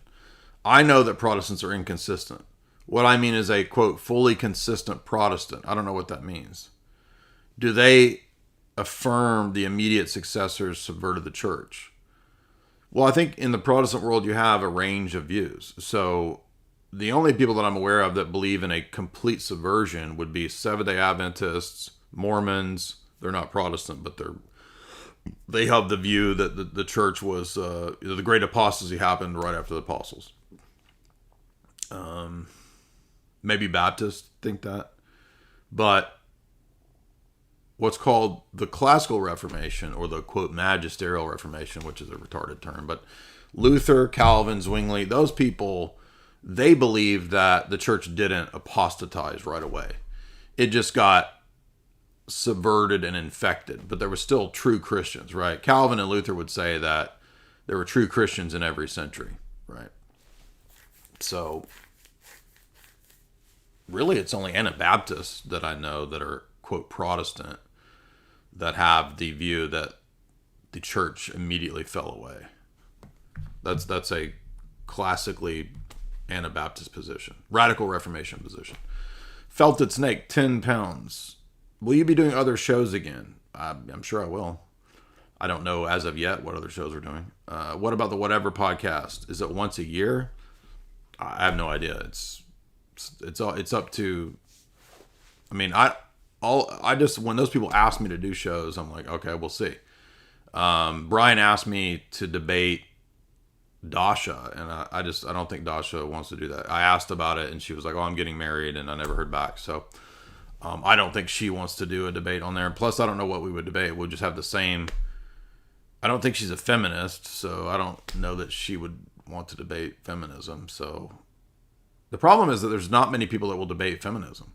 So, basically you got to get, basically Andrew just has to scour the internet to find like the most insane feminists that are willing to debate feminism. Can FDA interpret Wisdom of Solomon?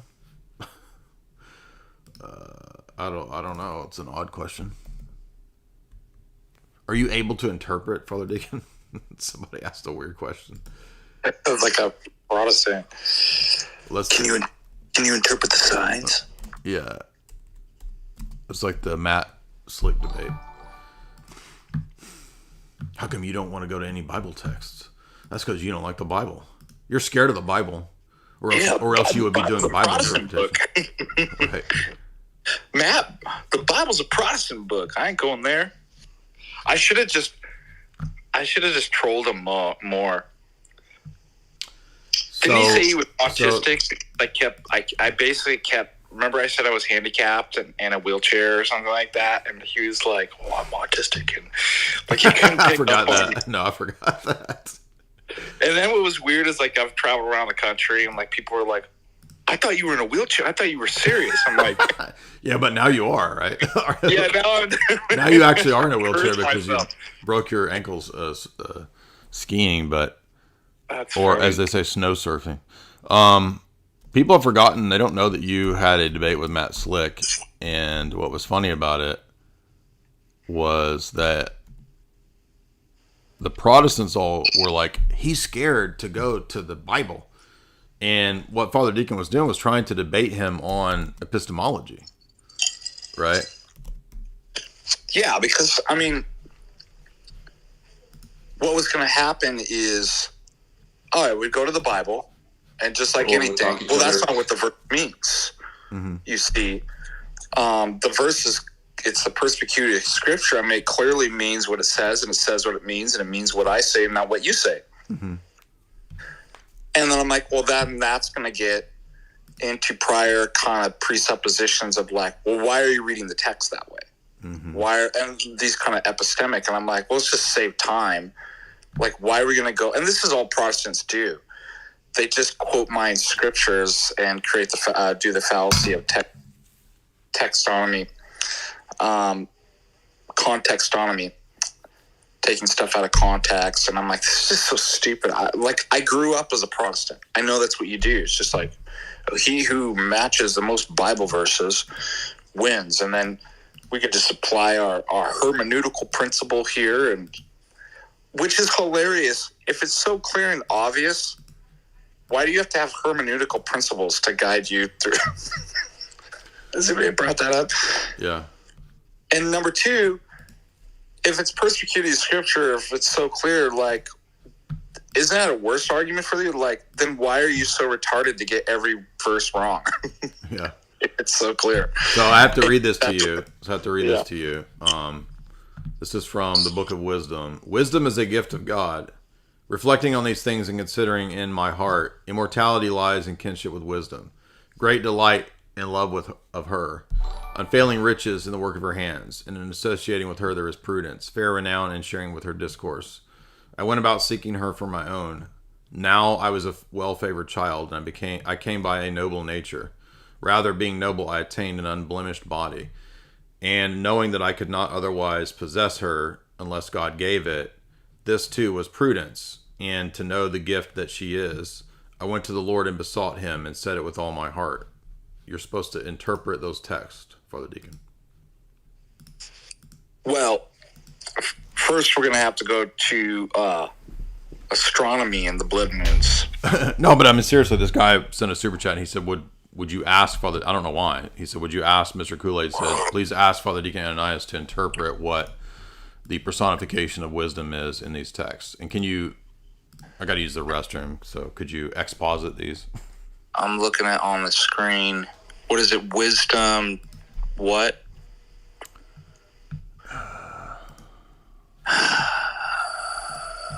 Wisdom 8, 19 to 21. Wisdom 8, 19 to 21. I just pop it on my computer. The personification of wisdom like a woman. Wisdom.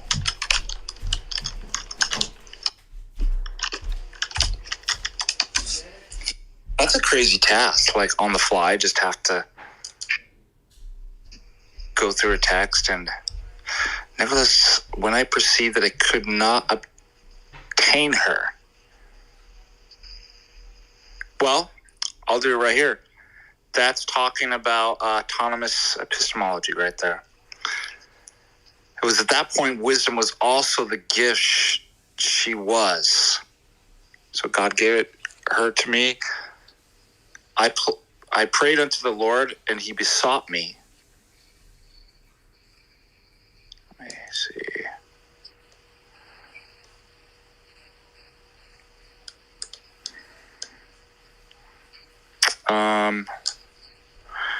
It ends at 20. How far am I supposed to go here?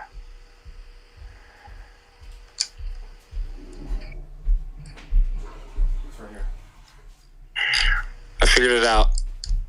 I'm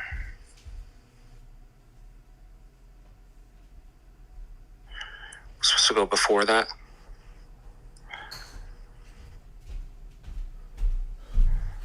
I had to use the bathroom. So it's just the wisdom passages in wisdom.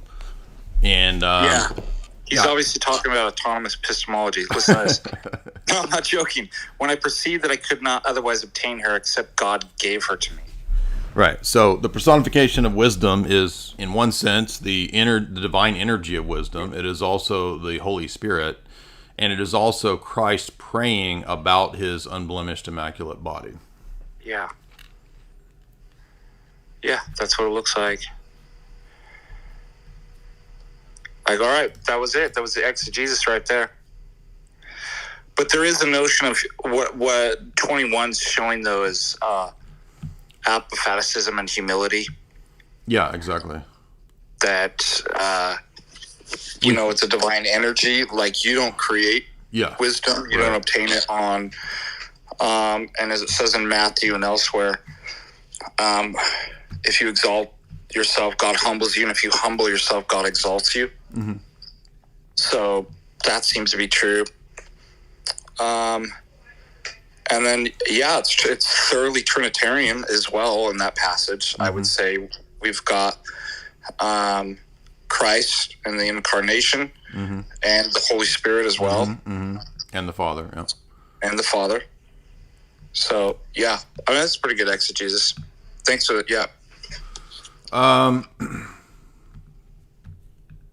Aristotle says this is the actual Aristotle, $10. Do you remember that in your Derek Myth Vision debate, he prophesied that he would have 500,000 subscribers by the beginning of this year or last year, and that people would move towards his teachings? Yeah, I remember that. Adrian, there are interesting events happening in Romania and Poland. They have to do with the recent elections. When it concluded, all the extreme left rhetoric flooded online. Yeah, you mean the Georgescu being arrested and told that he can't run, and yeah, in fact, I emailed multiple times with his people, and we were going to do an interview, and then as soon as we were going to do the interview is when the court banned him from doing interviews. So beyond that, I've not heard what the update is, although I think Lord Voldemort mentioned the other day an update, but I forgot what he said's going on. So I don't know about Poland though. But yeah, NATO doesn't want anyone who's not fully controlled by NATO to to have elections, of course. EA $5. You definitely bring in a whole new audience if you talk about Seventh-day Adventism. Nudge, nudge.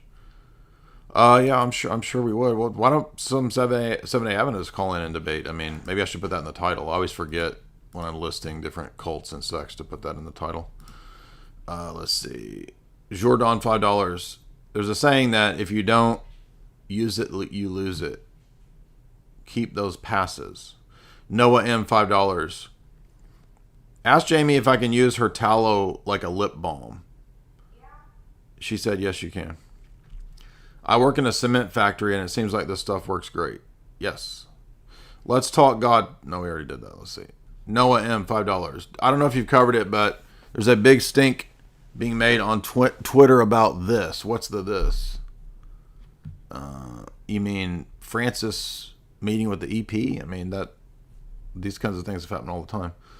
What about the situation with Metropolitan Tychicus being disciplined for requiring that a woman undergo corrective baptism to get married? I don't know anything about it. She was already chrismated. Top Jack-O-Matic $10. No, we did him. Jake Needham $3. The fallacies of reification and anthropomorphism can be good tools in addition to your tag work by critiquing God being too apophatic or too immanent, which in order to avoid necessitates the essence energy distinction. Okay, yeah, that's interesting. Anthony $1. What's the difference between we already did that. Big Iron $10. Thank you for recommending reading C.S. Lewis's Space Trilogy. I finished it. Do you have any similar recommendations? Should I read Umberto Eco's? I wouldn't read Umberto Eco. His stuff is atheistic, nihilistic, postmodern Satanism. I don't know if you mean like in general or just in terms of fiction. I mean, there's a lot of good fiction. I mean, look at the recent fiction texts we've covered. If you haven't read Lord of the Flies is a good one. Childhood's End. These are all, just depends on what you're interested in. John, underneath your space, I commented an AI image illustrating a system level defeating critique. An AI image. Can you pull that up? Not for $1, dude. I don't even understand what you're saying. Aristotle $5. We already did that.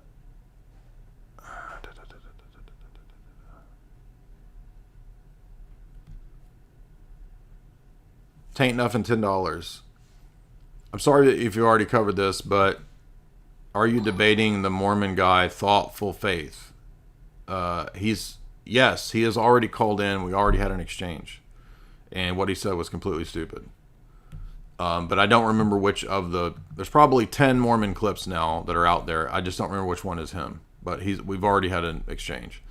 Christopher Scott, $5. Honest Diecast. Ask Father Deacon if he would rather have an alien to work for him or twerk for him. Father Deacon? Okay, he must have stepped away. Let's go to the calls. We've got a lot of people on the line here. Godhead. Uh-oh. Oh, man.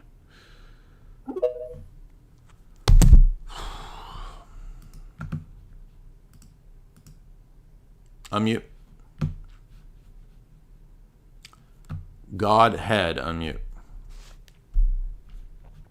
Oh, sorry. Can you hear me? Yep. Go ahead. Sorry, can I come back to you in just 10 seconds? Okay. Do you want to just wait 10 seconds? What's up? I'll read another super chat. Brian, $5. Is the Catholic dilemma of them refuting the first 1,000 years equivalent to the Islamic dilemma? I think when I talked about Catholic dilemma, it was just contradictions. I would say in terms of basic structure, a contradiction in Islam would be similar to the contradiction in papism. Sure. Gainerzilla, no, we already did that. Bastion, $10. Are OCA parishes just as good as Rocor parishes? It's parish by parish, man. I would say check them all out. Lean, $5. Does the Eucharist save? I mean, it's part of salvation. There's no singular thing like, oh, it's just baptism. Oh, it's just the Eucharist. Oh, it's just this. Like, all of these things are part of salvation because we're not Protestants who have like a reductionist idea of salvation as just like a one-time event where you said the sinner's prayer. Jesus says you got to eat his flesh and drink his blood. Correct. What if you don't know about this? Again, too much is given, much is required. Aristotle. No, we already did that. Gainerzilla, $10. I think a fully consistent Protestant would have to concede that the immediate successors, such as Clement, Ignatius, Irenaeus, subverted the church. Protestants are never fully consistent. How about that? But the Anabaptists will argue that Clement, Ignatius, and Irenaeus subverted the church. Lean, $3. How would you debunk Seventh-day Adventism? By going to the standard refutations of all the other sects and cults, like there's no new revelations. Ellen White taught that she was a charismatic prophet and she got new charismatic revelations. Well, if there's no new revelations, that immediately cuts out all sects and cults that teach new revelation, whether it's Mormon, Muslim, or Seventh-day Adventist. So again, we've already done lengthy streams on the canon of... You understand, guys, it only takes... like, one argument can cut out all the cults and sects. You don't have to refute every single cult and sect individually.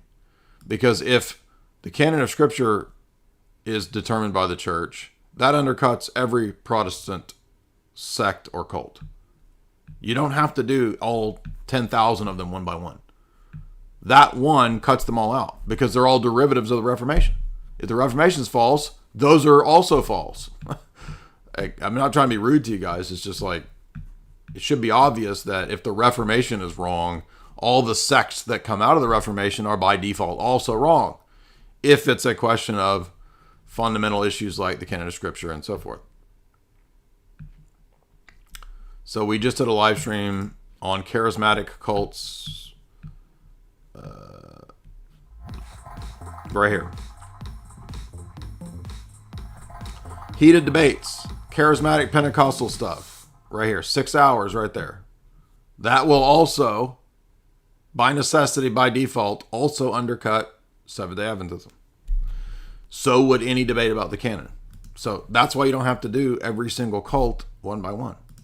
They're not going to. Someone just ask about Seventh-day Adventists? Yeah.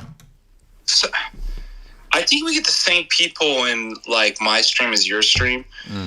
They'd ask the same thing too, and I was like, "That's kind of a weird question," because I mean, the critiques that we would have of any heterodox heretical applies to Seventh-day Adventism. Right.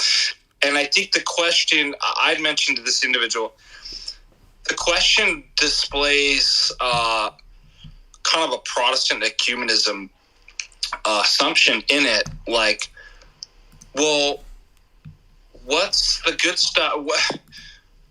How do I put this? It's something that a Protestant would ask. So what's wrong with Seventh-day Adventism, right? They don't understand the system-level defeaters, again. That it's like, it's not like, how do I put this? It's not like there's something unique that, like, I mean, I guess you could dig in and try to find some weird thing about... Well, look, if there's no new prophets, then any system built on a new prophet is canceled out. Right? Yeah, doesn't Seventh-day... Well, I would say veganism. There's a... Well, they're vegetarian, but... Yeah, right, so that's vegetarian. But an easier, like, because they're just going to try to argue stupid stuff about that. Like, why not just say that... First of all, Seventh-day Adventism believes that the church apostatized in the 1st, 2nd, 3rd century. So that would violate Matthew 16 and the promise that the gates of hell would not prevail against the church. Everybody pre-Nicaea teaches the same thing as post-Nicaea. You can go watch my live stream with Inspiring Philosophy on that, where we talk about the pre-Nicene teaching and the post-Nicene teaching on the Trinity and the episcopacy. All that kind of stuff is there. I mean... It's just a weird question to me. Like, it's the question, what is it uniquely that Seventh-day Adventists have a problem that all Protestants... Yeah, he says, my mother is stuck in the church, and she says that there's a secret truth that this church has, and anyone that goes against it is satanic.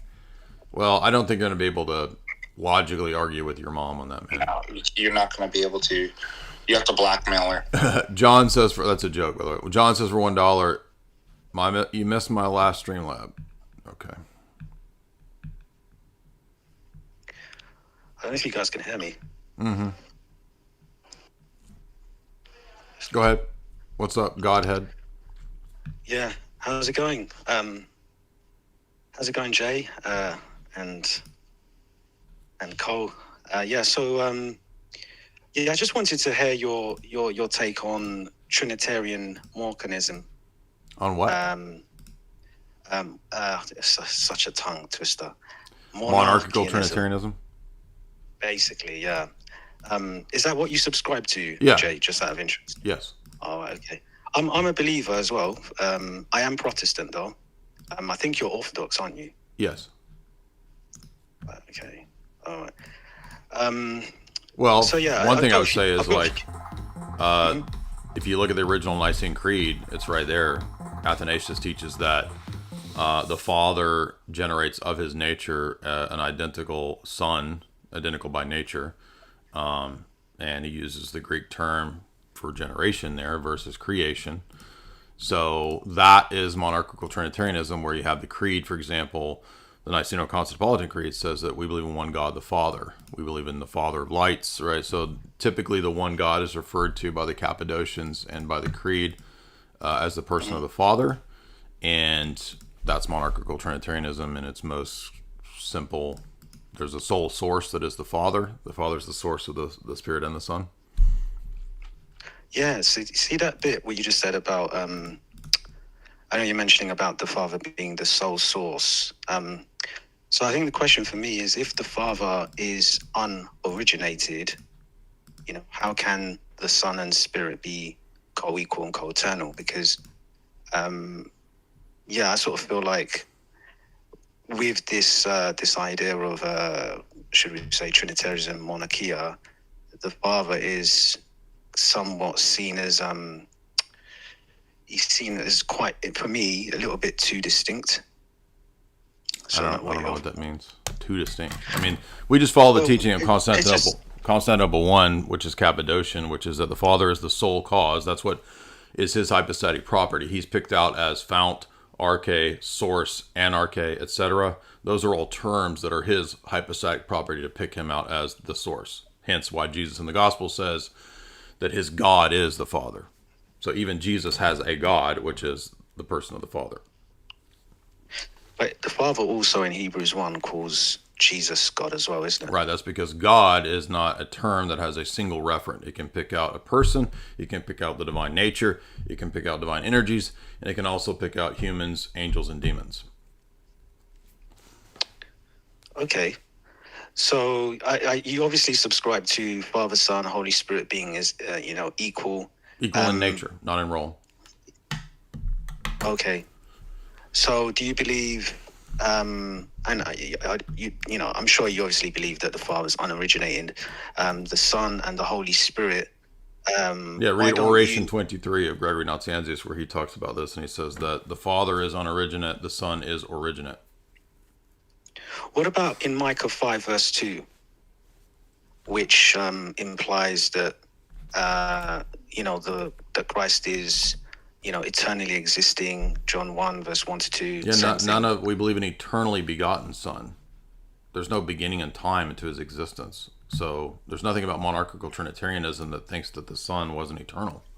He's eternally begotten, as John 1 says. He was always in the bosom of the Father, even when he was incarnate.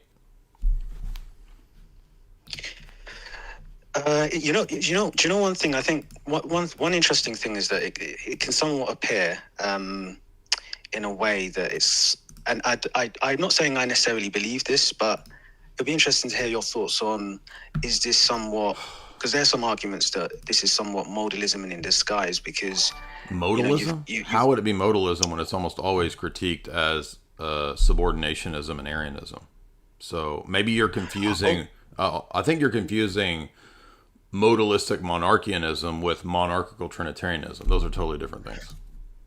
No. It's more about somewhat the risk, like basically this overemphasis on the Father. I know that this is not different modes. In the Orthodox Church, there is no emphasis on the Father. It's just not true. The entire liturgy, the entire service, the entire ethos is fully Trinitarian. There's no emphasis on one versus the other. Okay. So I would just say go attend an Orthodox Church and you could see if that's the case. But if you're looking for a fuller treatment of this, Dr. Bo Branson has an entire lecture series that's on the channel GM. Just type in Monarchy the Father, Bo Branson, and you'll get a 5-part lecture series which goes through most of these types of objections. But go ahead and make your point. So the bit about eternal. Come on, sorry. It's so late in the day, so for us, I'm in the UK. That's okay. Sure. So if you look at, for example, John 1 verse 1 to 2 and Hebrews 9 verse 18, clearly the Son and Spirit are co-eternal. There's nothing about monarchical Trinitarianism that denies the eternality of the Son. He's eternally begotten, as Nicaea 1 says. So Athanasius talks about the Son being eternally begotten and receiving his existence and his essence and his hypostasis. Like everything that he has, he receives of the Father, right? As Jesus himself says in the Gospel of John. None of that entails that there's any form of ontological subordination or that there's any sort of diminution. Right. Or that he's not eternal. Right. I mean, have you not heard me argue with Muslims for years? I mean, I'm not trying to be rude to you, but I literally go through all those texts when I'm arguing with Muslims to show that the Old Testament teaches that the Son is eternal. The Son is the eternal God. It's just that the word God doesn't have a single referent. Yeah, no, I've heard you debate one or two individuals, Muslims and so forth. Sure, go ahead. I think the other thing is, what's your case for implying origin, this begotten and preceding? Because I know obviously you don't subscribe to Philoque, basically. Well, again, if you read the Cappadocians, everything that we say is literally what Basil teaches, is what Gregory of Nazianzus teaches in his orations, is what Gregory of Nyssa teaches in Against Eunomius. Like, all of what we're saying is just literally repeated verbatim from them. And they had as their chief opponent Eunomius, right? Eunomius's modalistic, Unitarianism is precisely what they're geared towards opposing. So I don't see at all, but I think that they're perfectly consistent with what Athanasius taught, because Constantinople I is building on the eternal begetting of the Son that's pronounced in the original Nicene Creed that the Cappadocians then build on. So I just don't understand at all where there's any overemphasis on the Father or subordination. To say that there's a role, it's just like a king and a son, right? If you think about a king, and the king has a son who's a prince, they have different roles, but the nature that they possess is equal, right? The prince has all the same authority and power as the king. He has the same nature as his father, the king, but they don't have the same role. And that's why Jesus is always talking about the Father as the one that's, quote, greater, not in essence, but in role, and as the one whom he submits to, whom he obeys, whom he derives everything from.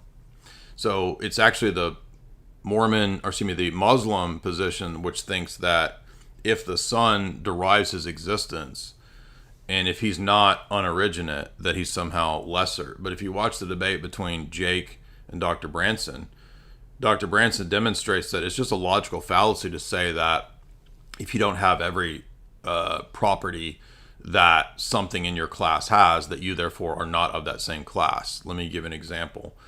It's called the Eunomian premise that Jake is trying to demonstrate, that deity somehow requires aseity, right? Or to be unoriginate is somehow essential to be, quote, divine. But if we think about a meat eater, you can have omnivores and carnivores. They're both under the class of things called meat eaters, right? But a carnivore does not eat everything that an omnivore eats. He doesn't eat vegetables, but they're both classed as meat eaters. So likewise, in terms of the Godhead, the Father and the Son are both divine. They're both under the class of things divine, but the Son doesn't have every property that the Father has, such as being unoriginate.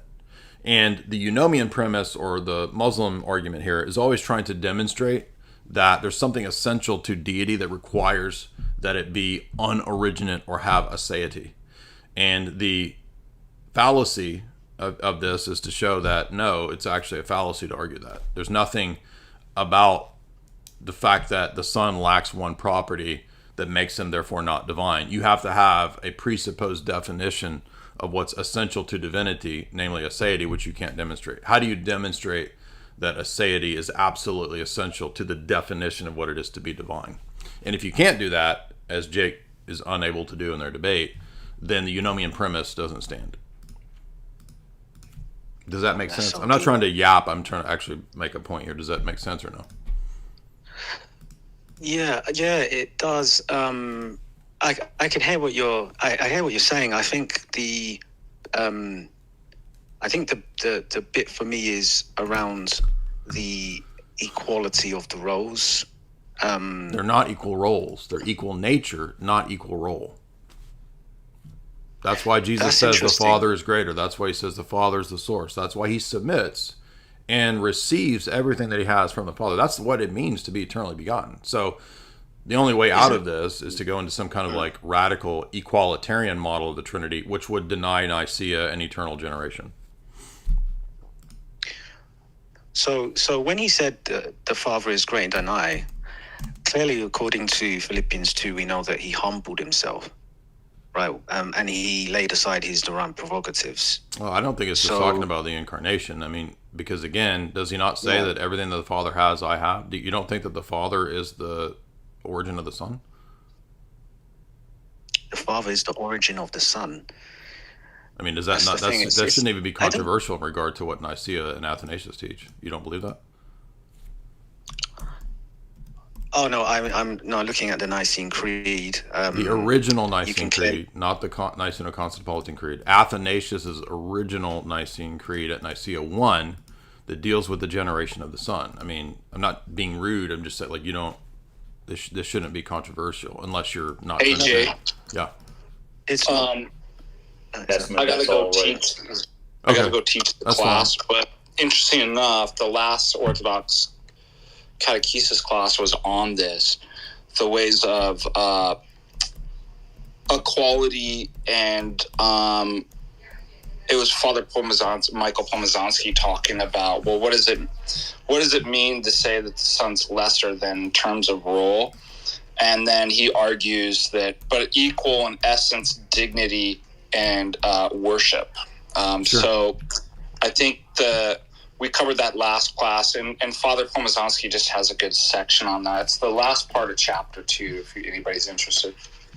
Yeah, so the original Nicene teaching is... Thanks, Jake. Bye. Yeah, I'm going from memory. It's, what is it? Genetos versus agenetos, right? Creating versus begetting. And the whole argument is that the Father is the source of the eternally begotten Son. And the Arians are accusing Athanasius of teaching a created...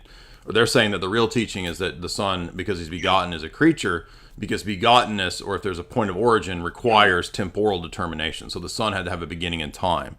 That's the Arian argument against Athanasius. And Athanasius is arguing, no, the Son is eternally begotten of the origin of the Father, right? The Father is the fount, source, origin, cause in the Trinity. And unless you're just disagreeing with eternally begotten Son, this shouldn't be controversial.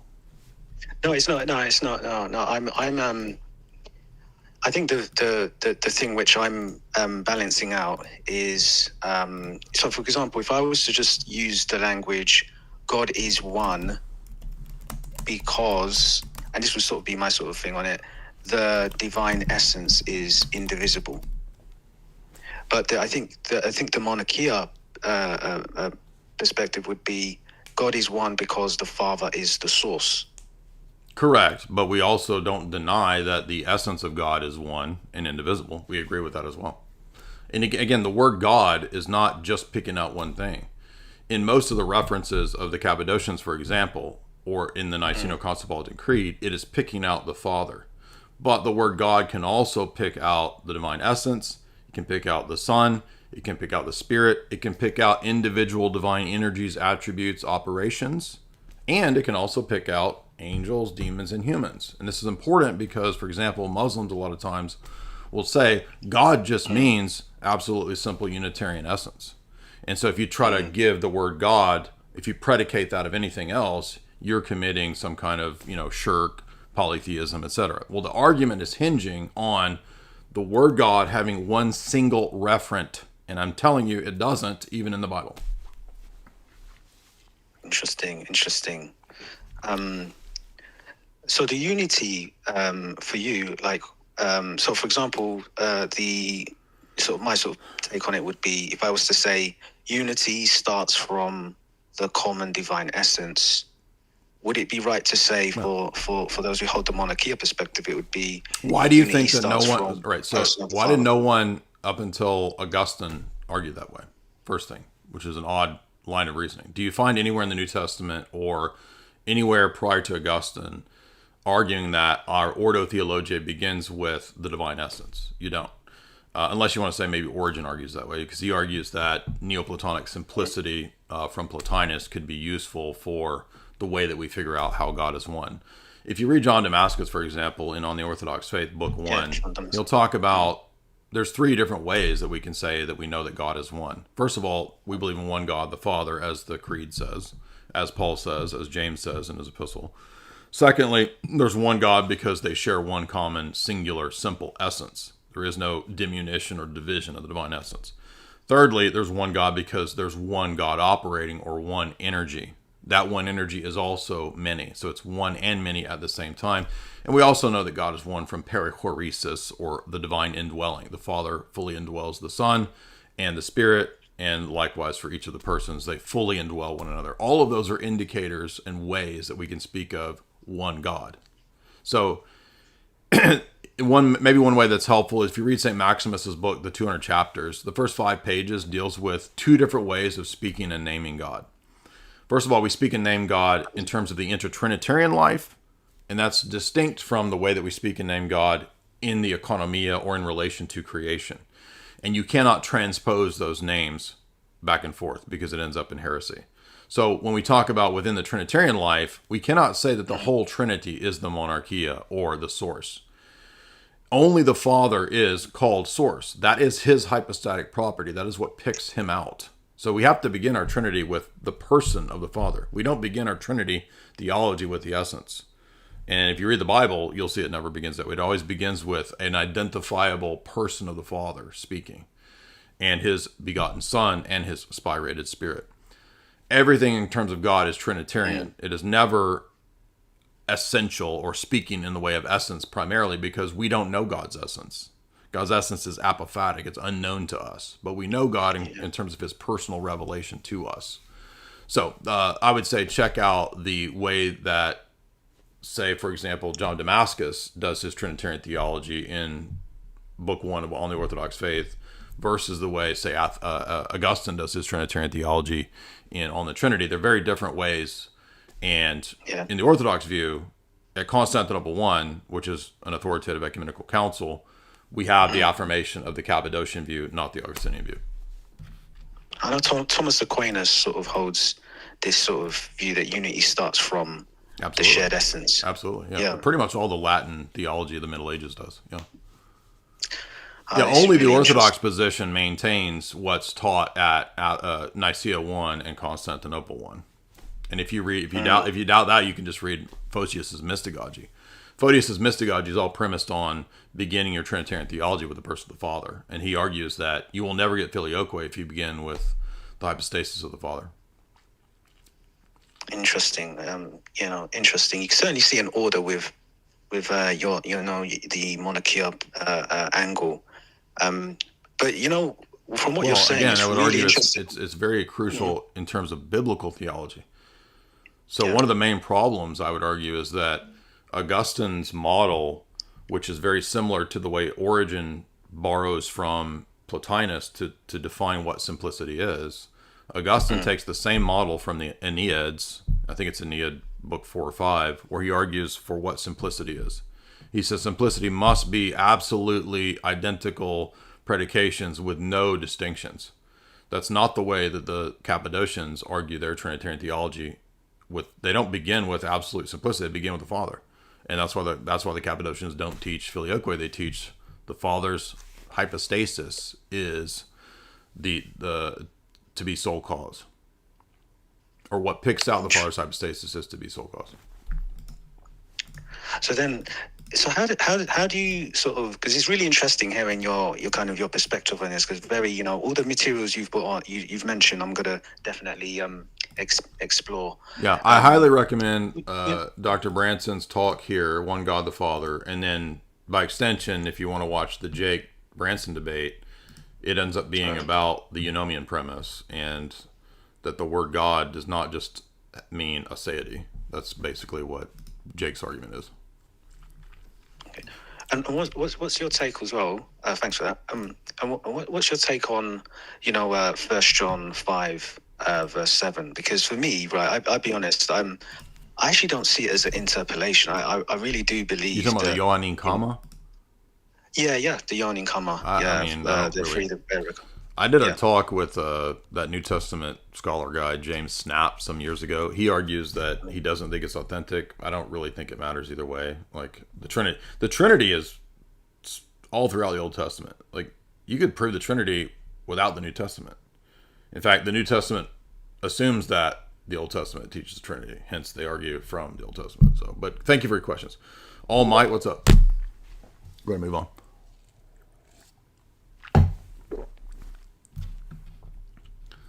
I mean, the way that the Old Testament argues the Trinity is a monarchical model. You have Yahweh and his angel messenger that he sends, that he puts his name and his divinity into. That's monarchical Trinitarianism in the Old Testament, in Exodus 3 and 23. What's up, man? Unmute. Oh, yo, am I up? Yes, sir.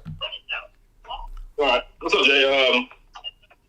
First of all, I had a question about Catholicism first, but that wisdom thing was interesting. I had one of my Buddhist friends was trying to argue that wisdom 8:18-21 was an argument for the pre-existence of souls, which is pretty funny. But I've never heard that.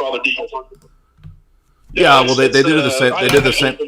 They do the same thing with Jeremiah, because God says, "I knew you before you were born." They think, "Oh, well, then I had to exist before." No, it just means you're in the divine mind because he's omniscient. It doesn't mean you existed.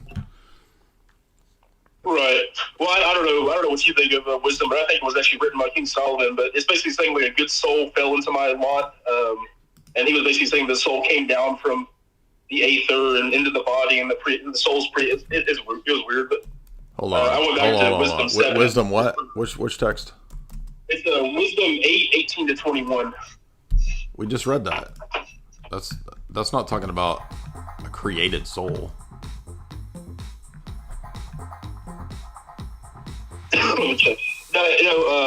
It was. Let's see. So we just read this. Wisdom is a uncreated energy that God has. It's not a creature. Sometimes wisdom is referring to the church in that it's a house that God built where wisdom resides, and in that sense, you could say it's created. Here, it's talking about the Son of God speaking of His created nature, an unblemished body. That's the body of Christ right there. I could not possess wisdom unless God gave it. Okay, God's gifts and energies are not creatures. I mean, He could give you a created gift, but the wisdom of God is not a creature. So, do we not see that this is not Mormon pre-existence of souls? This is a text that is talking about wisdom as an attribute or energy of God, and then it's the prayer of the Son of God, as many of these texts are the Son of God speaking, just like in the Psalms, talking about Him praying to the Father and the the unblemished body that He got from His mother. And yes, it could also be a reference to the Theotokos as well, right? Because Mary becomes also the house of wisdom. But none of this has anything to do with pre-existent souls. That's Neoplatonic nonsense. Are you there? Sorry, can you hear me? Yeah, go ahead. Yeah, sorry about that. The verse it was like, when hold up one second. It was 20, or rather, being undefiled, I entered into a pure body. But I told him that was about Christ. It wasn't about the pre-existence of souls. But right. My original question was about Catholicism. Okay. Do you think that the whole because a lot of the like overt, not overt, I don't know how to describe it. A lot of the really strange Marian doctrines appear to crop up in the 20th century to the last century. Yeah. Do you think that has anything to do with like the geopolitical and like theological thing? Do you think that has anything to do with like feminism? Yeah. And, like, in fact, I've argued that. I've argued that in multiple videos and clips, and even other Roman Catholics argue that. Like EMJ argues that. The rise of feminism, the feminization of the church throughout the West is literally seen in the preeminence given to the histrionic women saints. Now, I've talked about it a lot, but more specifically, I did one video that makes all the Roman Catholics super mad because they're just so dishonest with their own saints, right? Like, you have these orgiastic, ridiculous stories of these histrionic women and their delusions, and all these insane tradcasts want to act like they're, MGTOW or whatever. In the progress toward the very thing that their whole system celebrates is like the most insane, like, feminist histrionics out of these ridiculous women saints who claim that God's giving them spiritual orgasms. You can't make this up. Like, these people are insane. So there is my histrionic women saints video that makes all the Roman Catholics furious.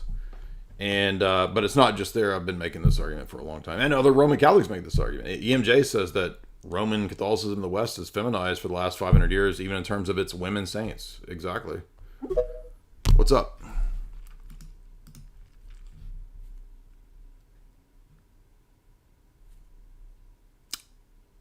Unmute. Hello? Yeah. Hi, Jay. I just had a few questions. Are you at all familiar with the cult of William Branham, the Message Cult? The what? The Message I can Cult? barely hear you, though. The Message Cult? Yes, sir. I'm not sure. I've heard the name William Branham. What is that? Hang on. I'll try and change my audio output so you can hear me better. The Message, a cult that is spread worldwide. Okay. A faith healer. Claimed to be a restorationist. Of Can you hear me now? Yeah, I'm looking up this person. So it's like a Pentecostal cult. Hello? Yeah.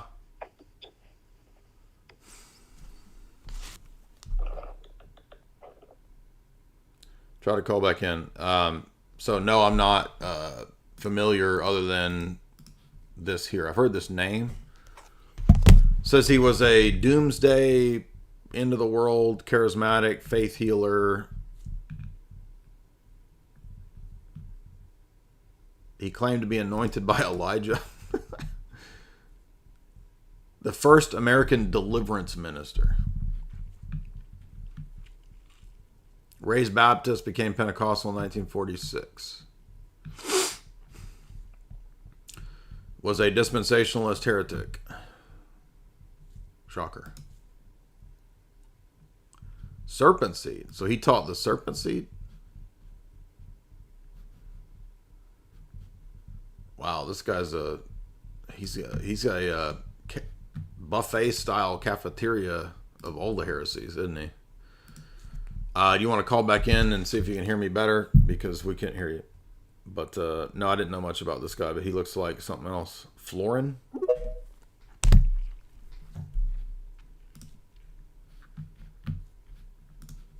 He's got those cult eyes. He does have. He looks like George Bush Sr. when he was young. Florin, what's up? I'm you.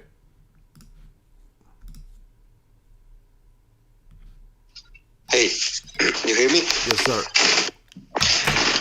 Just a quick question. I have Pentecostals and Protestants, Baptist friends, and they ask me about the cross. Why do we do the cross? And I've seen a passage in Ezekiel. What do you mean? Yeah, the sign of the cross. Yes, and I've seen a passage in Ezekiel 9:4, which Tertullian and Origen say that this foreshadows the cross that Jesus will be crucified on, and they take it as a foreshadowing of the sign of the cross, which I think it's a good reason to believe in it. Yeah, I agree. Absolutely. Yeah, I mean, Protestants and Charismatics do all kinds of traditions that aren't in the Bible, and ironically, that one actually is hinted at or alluded at in the Bible. Joris, you want to try again? Tell us about William Branham. Sorry, I'm starting to get a headache. Yeah. Unmute.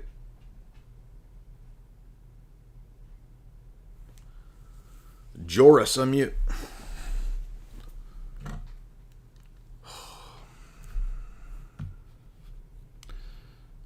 Let's see if we can see some of his preaching. Does he got any sermons on here? Do we got a sermon of him? Is this here's a sermon. It's just audio. Here we go.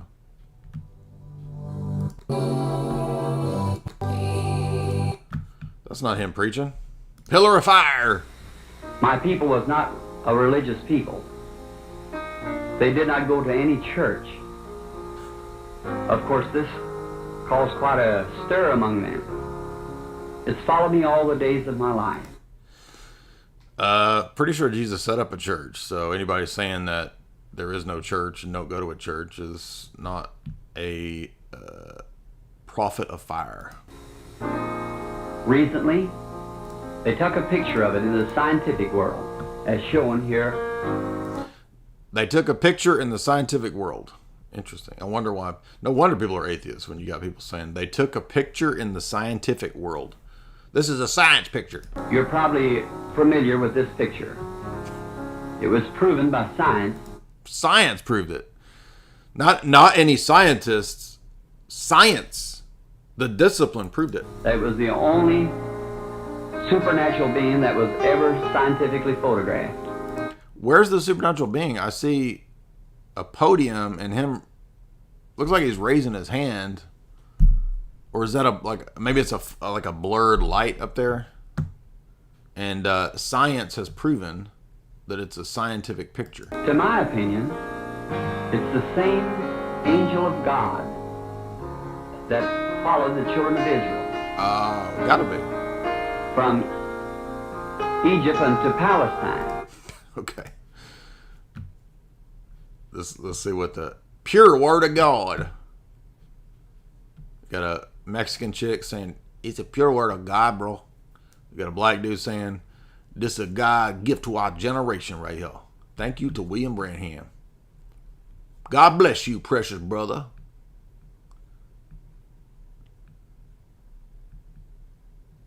Thank you for brother William Branham. Hallelujah. Hallelujah. Glory. True prophet. That's a true prophet right there.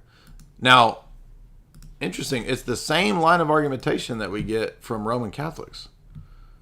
A blurry picture of an angel halo behind his head. It's proof. Are any Roman Catholics going to become... Well, actually, if you're a Pentecostal, if you're a Roman Catholic, you're pretty much good. You don't even need to, just be who you... This case, I wonder why would God allow bad things happen to people that He has called specially. Maybe you've heard of William Branham. Maybe you've heard of how that in 1933, in his first tent program, in front of 3,000 people, a light entered and stood literally on his head. That almost scared him to death. That when he was born. Now, again, how does this not prove Pentecostalism if you're a Roman Catholic? You've got 10,000 people saying that there was a light that appeared over his head. Science proved it, according to William Branham in the picture. Roman Catholics, where y'all at? Why is this not a good argument? Remember, you guys argue the same thing with your visions and nonsense. Templar Hal, $10. Jay, hope you're having a good day. What are the books to get started into Orthodox theology? Watch my video, Top 15 Orthodox Books. Adrian M., the BB group is making legislation in Romania. Interesting. I didn't even know they're in Romania. Really Relentless, $10. Emilian Asentek, $50. Thank you so much. I recommend everybody check out the Orthodox documentary Beyond the Peak. Beyond the Peak. Okay, I'm gonna assume that's probably better than William Branham.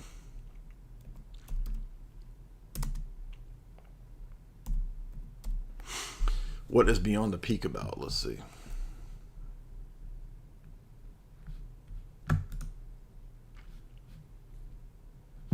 It was an accident that happened at work. I have to help my brother in some way. It was just almost a desperation to go to the mountain and pray for his brother. Well, it doesn't give me any descriptions. So I don't want to play too much of it because it'll ding the copyright, but here is the trailer. Thank you, Emilian, for that. Mr. Kool-Aid, $5. I didn't mean to come off rude. Wisdom 8 seems to talk about the pre-existence of souls. No, it doesn't. Again, as we covered multiple times, no. Maybe that was the guy that called into Mr. Kool-Aid. I'm not sure, but I mean, maybe this is because I'm reading the Roman Catholic translation. It's a little different than some of the other translations, but I mean, where in any of this would you get the idea that it's a pre-existence of soul? So Jesus pre-exists because he's the second person of the Godhead, but he's an eternal son, eternally begotten. So maybe Mormons or people think that when the Son of God is speaking and praying in the Psalms that that's a pre-existent soul. No, this is not pre-existent of souls, man. This is the uncreated wisdom of God, which is a divine energy, entering into a tabernacle or a house, an unblemished body. That's the body of the Son, as David prophesies in the Psalms, that God has created a body for him. It's not just talking about David. It's Jesus talking about the created body that he stepped into in the incarnation. It's also talking about the church being a house of wisdom and Mary being a house of wisdom. Nothing in this has anything to do with the pre-existence of souls. No idea where people get that out of this.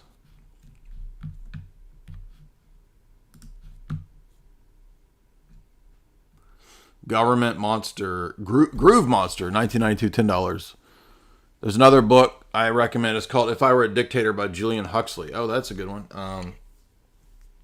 We've read several Julian texts. We've read 2 of them. I need to get that one. I also need to get Brave New World Revisited and do those. And I just bought the book that somebody was recommending that I hadn't got to in a while. One of the global elite texts that many people were recommending was The History of the Inquiry, which is the predecessor to OSS and CIA. It's the World War I intelligence apparatus. I've also got several histories of the Rothschilds, too, that I want to get. Where is my list of to get books? Let's see.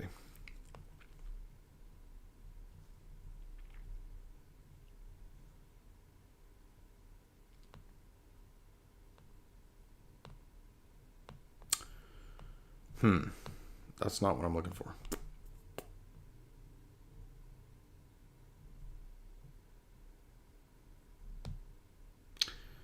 Well, I don't see my book list easily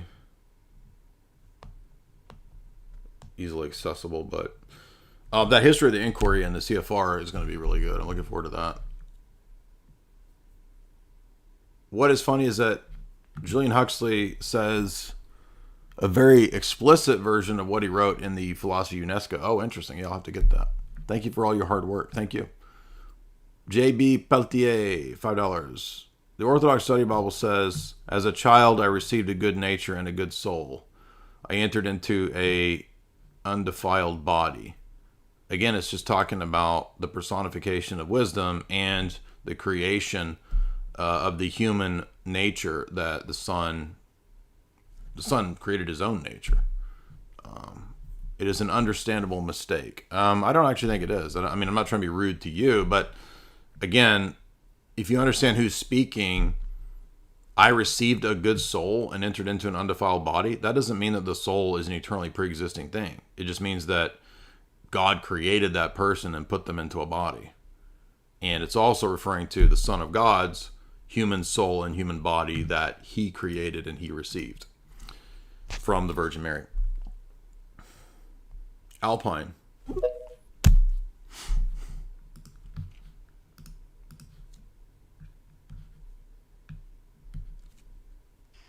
Oh, hey Jay. Can I speak? Yep.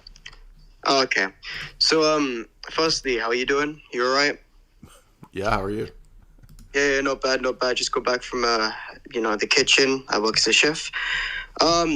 I really quickly wanted to ask about 2 things. I'll talk about the least important thing first, and after that, then I'll talk about the more important thing.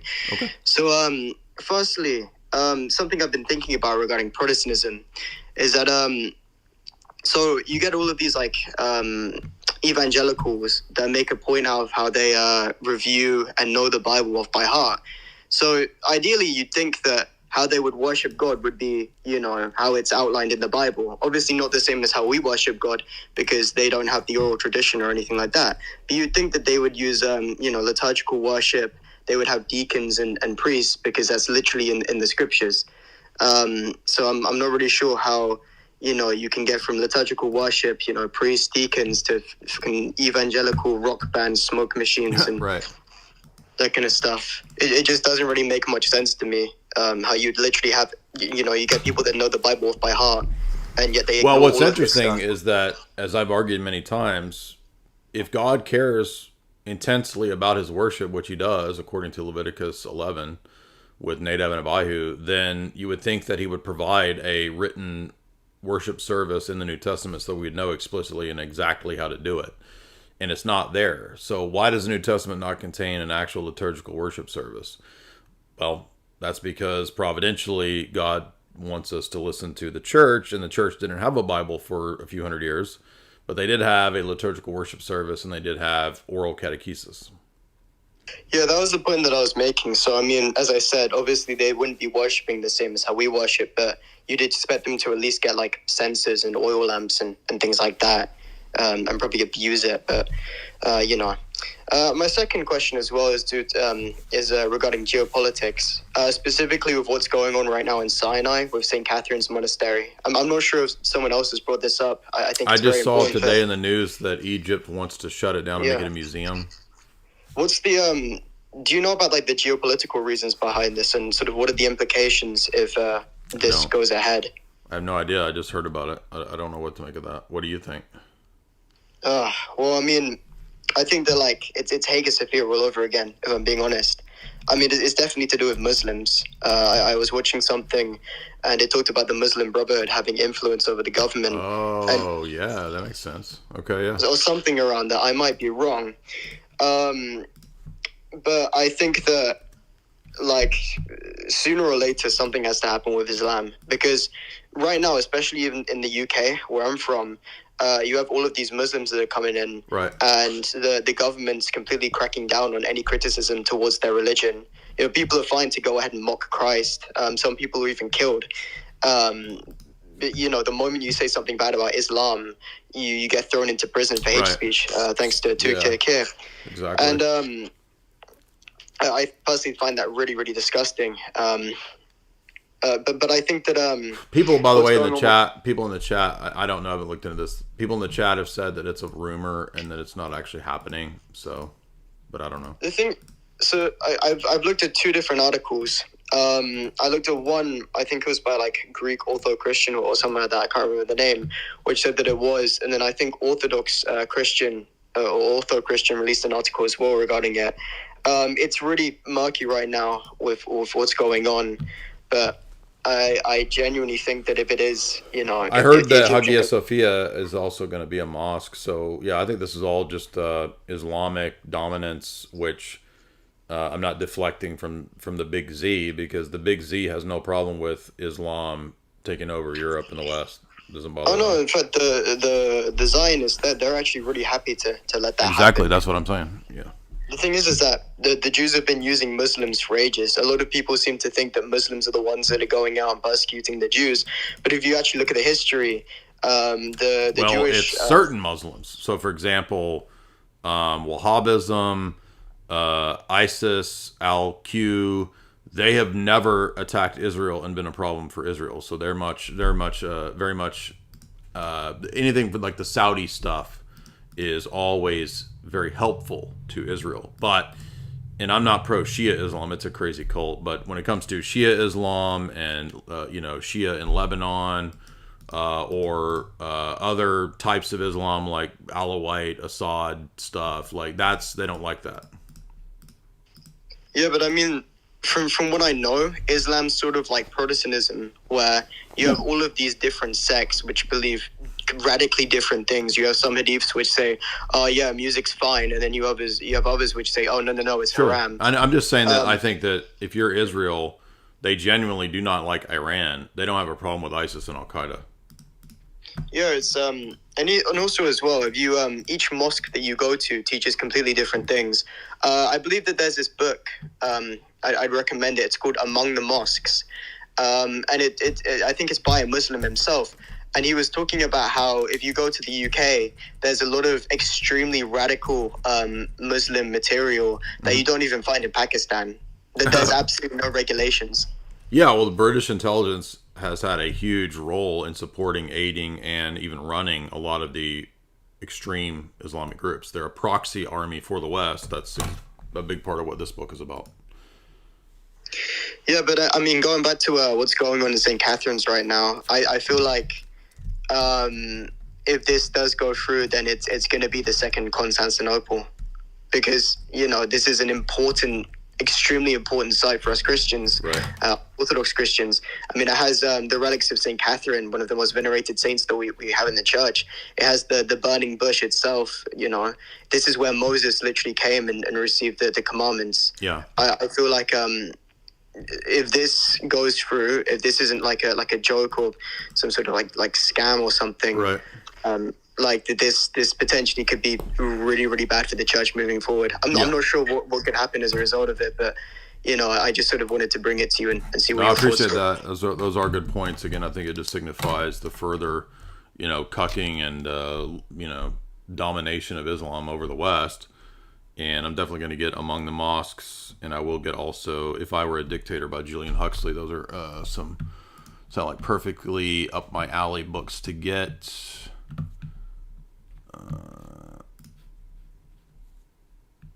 I think I did. I just want to make sure I didn't miss any super chats. Here we go. Marcy Lynn, $10. I'm newly Orthodox. I was baptized last Pascha. What's a book for me to read? Everybody asks me the Orthodox books. Like, I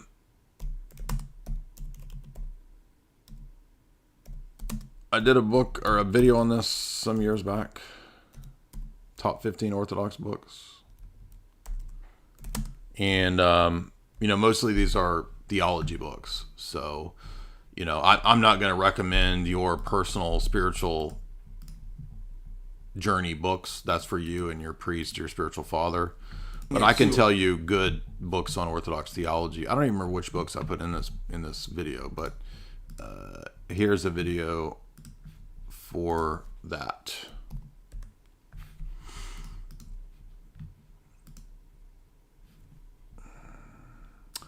Also, somebody asked me in one of the super chats, where can I find Father Deacon Ananias's channel and his catechesis? Right here. In fact, he's going on right now doing his catechesis.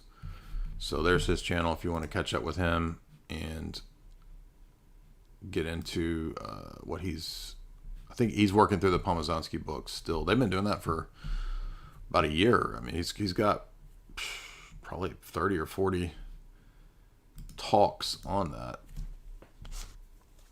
Let's see. William.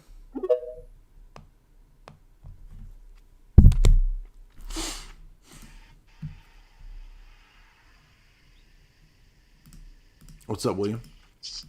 Hey, how's it going? So my wife and I actually grew up in a Christian cult. Uh-oh. Which one? Can I ask which one? Yeah, so you're going to think this is funny because it actually doesn't have a name, so it's kind of Gnostic in that way. So growing up, we were always told, like, oh, we don't have a name. We just go out in the name of Jesus, and we preach the gospel. Our ministers that went out, they went out 2 by 2, the whole Matthew 10 thing. Well, what did everyone else call the cult? Did it have a name? The truth, basically, which I think is a common name that people give to their groups if it's a cult. I think even the Mormons call themselves the truth. Sure. Where were they? Like what? You don't have to dox yourself, but like what area is it based out of? So it's actually worldwide. I would say there's about.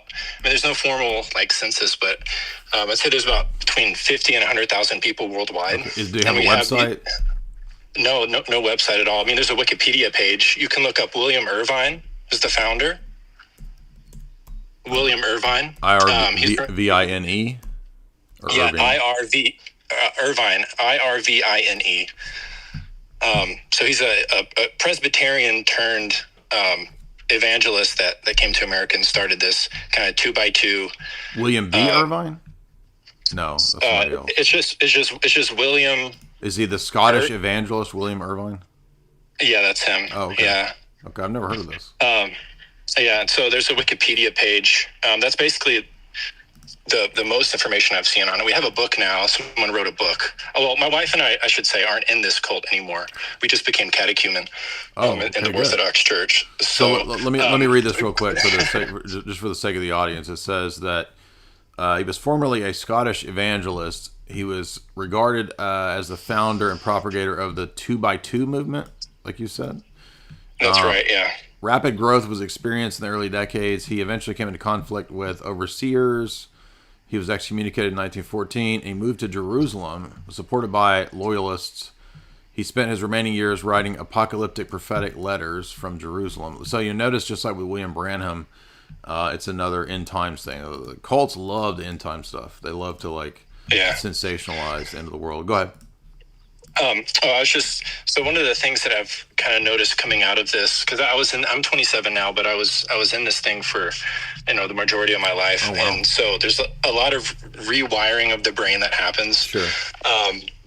Whenever you're taught one thing and then you go on to find the fullness of the faith. And so one of the things that's obviously, like in this particular group, they don't believe in the Trinity. And so I think that's pretty common amongst most quote unquote like Christian cults. Right. But they kind of, I don't know if this is how you would describe it, but they would say that Jesus is the Son of God. And they kind of use that as like a pushback. Like, for example, my family would be like, oh, we don't believe in the Trinity, but we believe that Jesus is the Son of God. But to me, that seems like a false equivalency. Is that correct? Like they're trying to equate the term Son of God to the doctrine of the Trinity. That's why, yeah, it depends on what you mean, you know. Well, depends on what you mean, you know. I mean, that could mean like, you know, eternally begotten Son, or it could mean like the Arian position that he's the first thing God created. Right. Yeah. Is that what the position was, like the Arian view that Jesus was the first thing that God created? Yes. Okay. Yeah, they're Arian. They're. I mean, I didn't know what these heresies were growing up, but looking back, yeah, very Nestorian and Arian, and you know all the heresies that were originally condemned by the early councils. And another interesting thing that I noticed about this particular group is they kind of invent sacraments for themselves, like.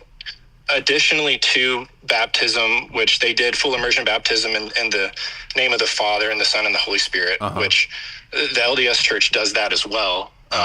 Interesting. They have the triune immersion. They don't immerse you 3 times, but they have the baptismal formula. You know, but that doesn't necessarily make it a correct baptism. Correct, like it has to be through an ordained priest via apostolic succession and all that, right? Wait, you're saying about the Orthodox view or their view? Oh yeah. And the view of Orthodoxy.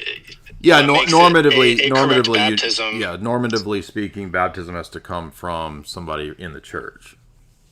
Yeah. Okay, that makes sense. Because the argument that I've heard is, oh well, the Bible says to do it in this formula. We do it in this formula, therefore it's correct, even though the underlying theology is completely wrong and unhistorical. Well, God's grace can make up for whatever's lacking, but generally speaking, the Orthodox view is that you can't get sacraments from people that don't have the faith. So, but the church can, in some situations, the canons allow for, like if a Coptic person was baptized and then was received into the Orthodox Church, the church might deem it not necessary to do the ritual over because what's preventing the grace is removed when they get rid of the heresy. So there's flexibility in the canons, but generally speaking, Unitarian baptisms are not recognized. Yeah, as they shouldn't be. Yeah, that's good. I guess my last question is, when it comes to ministering to, because my wife and I, even though we're both catechumen, we come from this background. We're both 5th generation, in this tradition that we were raised. And so it almost feels like, when we're talking to our family, we're talking to a brick wall. And I feel like maybe especially as catechumen, like the best way to approach ministering to our family is really not to argue with them, but to just kind of like lead a life that's representative of the Orthodox faith. Yeah, because would you agree with that? Yeah, absolutely. I mean, you can't argue with your family, man. That's like the worst person to argue. You have more success arguing with your university professor than with your family. yeah, definitely. So for sure. What I've found more effective with family over the years is just let them bring up stuff and then answer their questions. That's way more effective than me trying to argue with them or convince them, and because they just think about you pooping your pants in 4th grade. They're not going to listen. I'm serious. That's what family does. Yeah, kind of like ageist, kind of like not really taking seriously what your kids say because they're your kids. I don't want to say ageism. I mean, it's more so like just the natural relationship between a parent and a child. Like it's just, I don't want to say it's unnatural, but it's not really appropriate to argue your parents into a position. Just let them see it, and then they'll start asking you questions. Okay, yeah, that makes sense. Like in my case, my mom eventually bought an Orthodox study Bible out of curiosity after asking me questions. You know what I mean? But in my 20s, I used to argue with my parents, try to convince them of positions, and it just never got anywhere. Okay. Awesome. Well, thank you for the advice. That's all my questions. I appreciate it. Yeah, no, that's glad to hear you guys are moving in that direction. I'm glad to hear that you are in orthodoxy and out of this cult. I noticed too, another thing cult people like to do, especially not just end time stuff. We all know cults love sensationalized end time stuff, whether it's the Jehovah's Witnesses or Seventh-day Adventists or whatever. They also love to say that they're one of the two witnesses in Revelation 11. Like cults love to say, I'm one of the two witnesses of Revelation 11. I think it said that the William Branham guy said the same thing, and it's like, man, all of these. How do I know which one's the true? Like, if every cult leader of the 20th century says he's one of the two witnesses, that's like they're stacking up witnesses here. Like, how do I pick them apart? Dr. Alex Stavranudakis, $50 again. What are your thoughts about the Protestant apologist that was just on Ruslan? I don't know who was on Ruslan. Let's see. By the way, I'm surprised not as many people have watched. More people watched our Hollywood clip than the debate with Ruslan. And maybe that's because it's titled odd. It doesn't sound like a debate. Because Ruslan titled it, What Do Orthodox Actually Believe? But this is the one that's the actual debate. And it is. I mean, the whole 4-hour thing is not a debate, but this 2-hour segment is a debate. And we got pretty heated. So if you're interested in our faith alone debate, which he brought up, I didn't go there even thinking we would do a debate. He took us in that direction, which is fine with me. I'm not complaining at all. We had a great conversation. I was pretty... he pressed me and I pressed back, is the way I would put it. And it was a good conversation. He was, as far as I could tell, sincerely arguing, sincerely presenting what he thought was pushback. I didn't think there were very good arguments, but this is the debate. It's called, What Do Orthodox Actually Believe? And you asked me what was my thought on his apologist that he just had on. So is it this guy? Oh, this guy's the worst, dude. This guy already had an argument with me. This guy's awful. His argument was you have to interpret canon law like divine revelation, which providentially, ironically, was the first thing that we talked in the first hour of today's show. We actually addressed this dumb objection. So he says I rage quit. I didn't rage quit. I just basically gave him... Well, now I don't know which stream it was of mine. He probably didn't link it either. He says I rage quit. I didn't rage quit. He just kept repeating the same point ad nauseum, that you don't get the right in the Orthodox Church to have economia. That's essentially what his argument was. And so every Orthodox bishop must interpret the canons. I'm not kidding. That's the way his argument went. The way that a Protestant would read the scriptures. And I'm like, first of all, you're not Orthodox. Why are you going to tell us how we are supposed to interpret the canons? He didn't even know what the canons of Nicaea were, by the way. If I remember, this came up in the debate. But let's see if we can figure out which stream it was that he called in. Hey, how's it going? Okay. I don't know what stream that is. I bet he didn't link it either. Of course not. No, I don't. I think this guy's pretty terrible. So there's your answer. Emilion, again, $50. Wait, he says, this guy brought up the arguments old calendarists made. Yeah, exactly. That you don't get to have economia in the canons. Thank you for what you do for Orthodoxy. Thank you, Dr. Alex. Emilian says, the documentary Beyond the Peak is free on YouTube. It's the short, tragic unaliving of a brother who goes on a mountain with other Orthodox every year, and they do a liturgy on the mountain. It's very motivating and very manly. Okay, thank you. Appreciate that. But no, Cleve's Antiquity is super, super low tier, dude.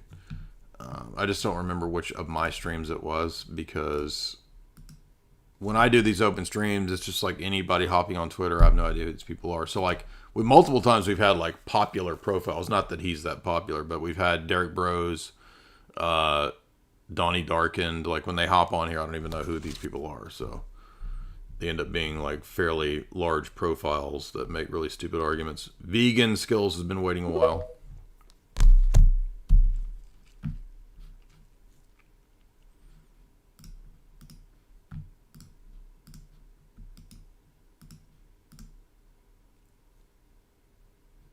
Unmute.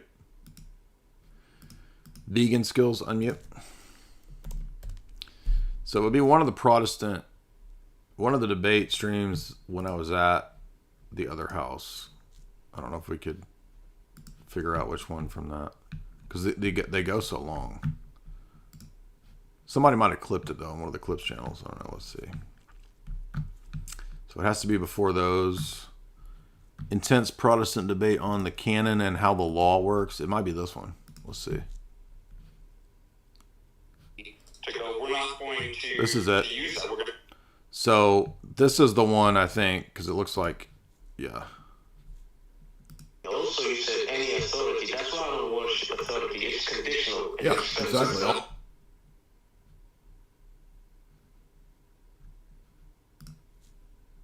So it's a matter of how and why. They're difficult. The word submission is like venom to me. It doesn't matter because we got new to church life. Sacrament, because whenever we look at their three. I'm pretty sure it's this stream. If you're wanting the full cleave to antiquity interactions, I think it's that one.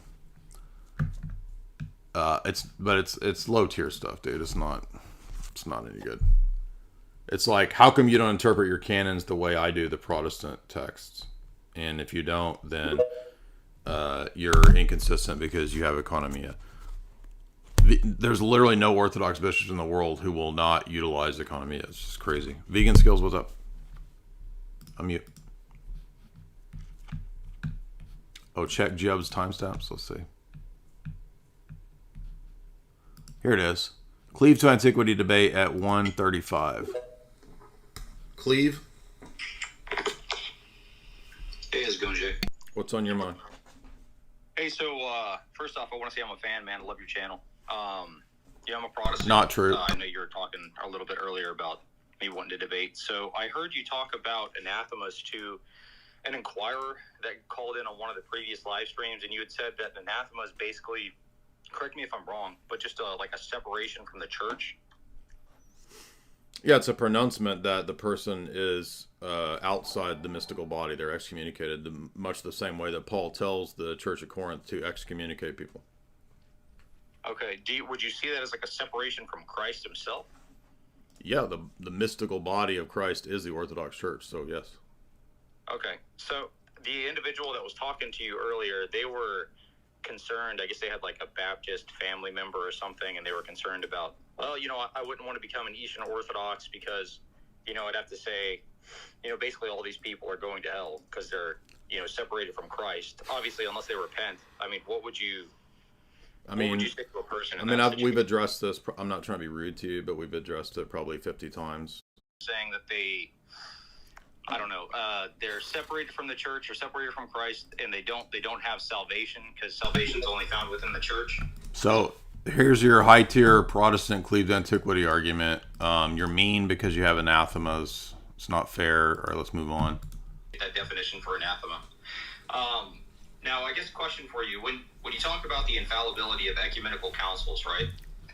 So I don't extend the infallibility to the canons, and this makes him short circuit, and he's like, well, that doesn't make sense. What do you refer to specifically regarding the ecumenical councils that is infallible? The dogmatic teachings. Okay, how do you set? Micah Nason says for $5, when Cleave to Antiquity was on Ruslan's channel, he argued that because some parishes during the CUF introduced spoons, there's a theological change. So he thinks that anything we do, whether it's canons or whether it's practice, is a dogmatic change. So he's equivocating on change, right? We say that orthodoxy doesn't change, and he says, but you've changed your canons. That's the whole argument. That's it.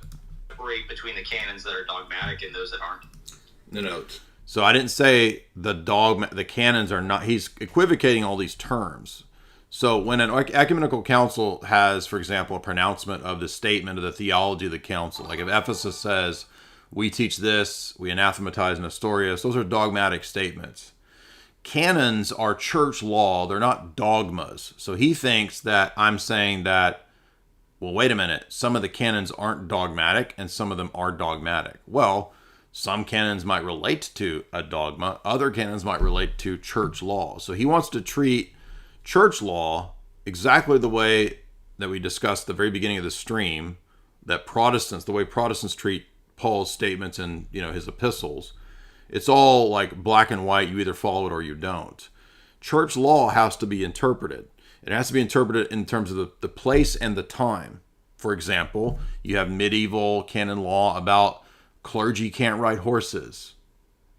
Is it forever God's eternal law that a clergyman can't get on a horse? No, it had to do with medieval society and the way that nobility rode horses and non-nobility did not in the case of this canon. So it's not relevant to today, just like the ancient canons that talk about not going to the theaters. In the ancient world in Rome, theaters meant you paid obeisance to a deity, so it required idolatry, pagan worship. Going to the movie theater to see Karate Kid is not a worship of a demon like it was in the ancient world. So he literally thinks that using economia is contradicting dogma. That's his whole argument. So go to this, and I spend about 20 minutes where he just keeps saying this, and you can note it right here, 135. Job has marked it for you. If you want to listen to his stupid ass low tier Protestant argument that if you do anything different than 500 years ago in practice, then it's a dogmatic change. So that's the level of sophistication that you get from this guy. I mean, what did you expect? I mean, I'm not trying to be mean to Ruslan. I like him on a personal level, but like what tier of apologetic do you actually expect Ruslan to get? I mean, at least Wes Huff is a tier above that. Like, that stuff is so low tier. It's just so stupid.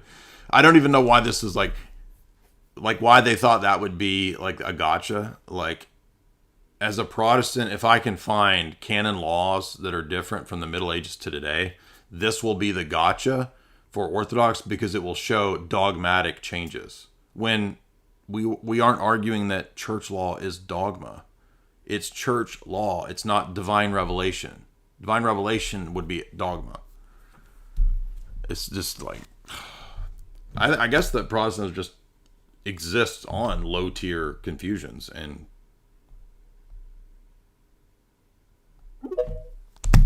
equivocation, basically. The whole thing is just equivocating. Just like Mormonism is all equivocation. Lego Joseph Smith, what's up? Unmute, dude. What up? How we doing, Jay? What's on your mind? Well, I've had a lot of people tell me that I need to debate you, but I'm not really here to debate as much as just, I put this in the comments. Just educate me on the Trinity. People keep telling me I'm, bagging on it, and my view of it is heretical, so I want, just trying to understand it, be fair. Well, we can go to the Trinity for sure, but before we do that, can you tell me why I should believe Mormonism if Joseph Smith writes himself into Genesis 50? Well, I'm not here to debate that. I'm just here to learn about the Trinity. Why wouldn't you defend? If that's a huge problem for Mormonism, why wouldn't you defend that? Well, I answered you already. Why can't, I mean, this seems like a kill shot. So why would I take any anti-Trinitarian arguments from you seriously if you can't explain this one to me? I'm not here to debate you on the Trinity. So I'm here to learn. Good job. Well, wait a minute. It's a debate stream, so it says debate at the top. No, I get you. I mean, okay. If you don't want to talk about it, we don't wait a minute. about You it. said you want to debate the Trinity, but you don't want to debate it. I don't want to debate the Trinity. Why not just debate it? So I'm going to haggle with the word debate. Like, why not? Let's just debate it. Okay. I mean, I don't think I understand it. Is really what that's what I'm told. I often when I post about it, I'm often told that I do not have a correct understanding of the Trinity. So I am giving you the opportunity to educate me on it. Okay, and we can get into that when I hear an explanation for why I should believe a prophet who writes himself into an ancient text to predict himself. I don't see how that's relevant. Okay, thank you. Goodbye. Samuel, what's up?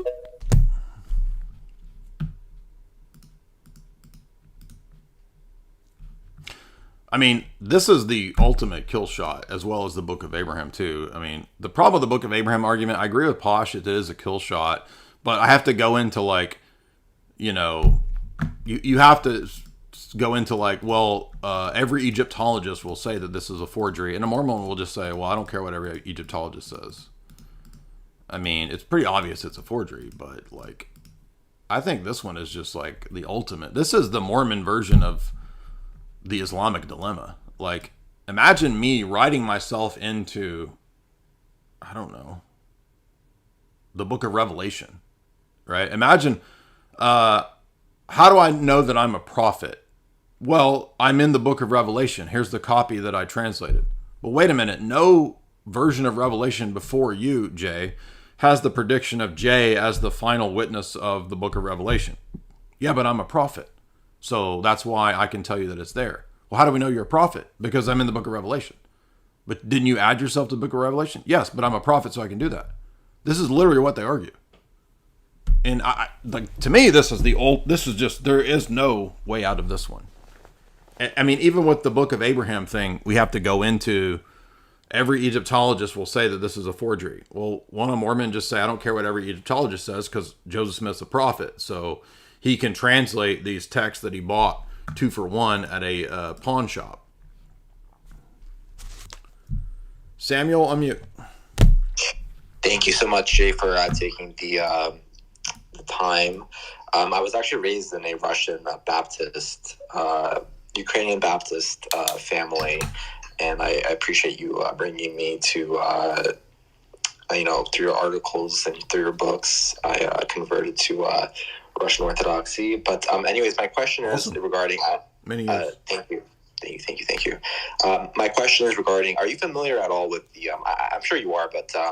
So there's this community, the game, quote-unquote, community, people like, for instance, Rushvi, Tom Torero, these people who are... Rush became Orthodox 5 years ago. He's not in that anymore. Right, yes. No, I know that. I see Rush regularly, funny enough. Oh, really? Because yeah, but I don't know if he wants that to be known. Well, I mean, nobody's really heard from him, so, I mean, is he, like, people speculated he went into monastic life, or is he just attending church? Well, he's in a monastery as well, so... I didn't know that. And he doesn't speak at all. Okay. So he, however many times I come up to him, he doesn't talk. But in any case, I guess my question is, there's a difference in morality between, that whole world, which I was a part of at some point, and then, the Orthodox morality, which is more focused on finding one person and, wedding them and having many children with them, or I guess whatever God gives in terms of fertility or whatever, versus running around and transforming yourself and becoming your own God by approaching many different women and having that change you as a person. So I guess my question is, like, in terms of transformation, because I was kind of as I was transitioning to Orthodoxy, I had a lot of these ideas in my head, and then seeing how to reconcile them with having like a traditional family versus being like a perpetual sort of player. I don't know if you have anything to say on terms of that. I mean, I think you just have to trust God. I mean, I know that's like a weird, maybe not the answer you wanted, but like, I didn't really think I was gonna get married, until I met Jamie. I was pretty much like, I don't think that's going to be a life for me. And, we ended up dating for a few years and made our way into the church, and it worked out providentially. So I think that none of that came my way until, I was willing to trust God in that way. So I think you have to just take that route and just trust God, just like the way that, in the book of Genesis, Isaac and Rebecca meet. Thaddeus, what's up?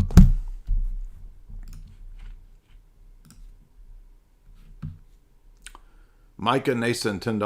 Ruslan interviewed that Cleaved Antiquity guy, and he titled it, "Before You Convert to Orthodoxy, Watch This." I watched this today, and I'm more confident that I should convert to Orthodoxy. Well, good. So if Cleaved Antiquity is making garbage tier arguments that are sending people to Orthodoxy, then I guess I should just let him continue doing his apologetic. Talk too smooth. Mormons always want to talk instead of debate. I think you're right about that. Most of the ones who have come on are pretty emotional and yappy, and they don't really want to have any kind of exchange. They just want to make sure they set the tone, doesn't deviate. Thaddeus, are you going to talk or not? All right, moving on. Cop.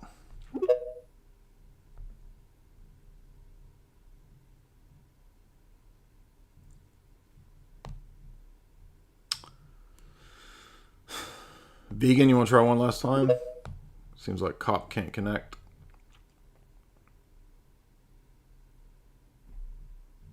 Hey, Jay, how's it going? Hey, what's up? Everybody's calling me from Afghanistan today. I can't hear anybody. There's no connections. R. Reyes?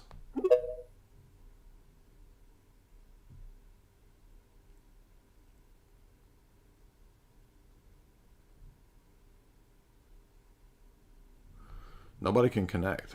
Maybe maybe Putin's taking down the internet. He's attacking it. Bob, what's up, man?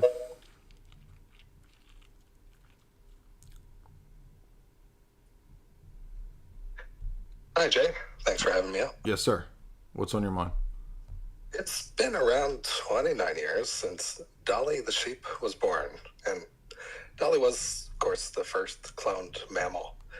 And I think it may be that some nation states may have already created human clones. So my question is, the church rejects cloning on moral grounds. So then does it presuppose denying cloned people access to the sacraments?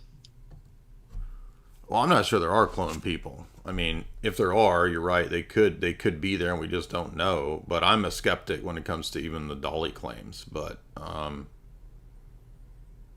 I don't think that the church would conclude that if that does happen, if it is real, that the person isn't salvageable or redeemable. I wouldn't think so. I mean, for example, mentally challenged slow boys can be baptized. And if a, Down syndrome person can be baptized, I don't see why a clone couldn't be. Cop, what's up?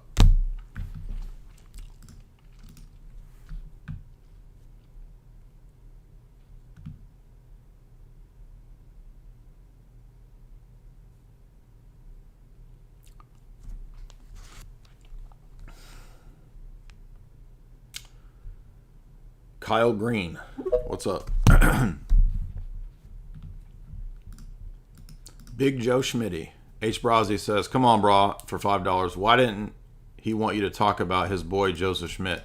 Yeah, Mormons never want to talk about Joseph Smith. They always want to talk about your doctrines, your Bible's contradictions. The Trinity doesn't make sense.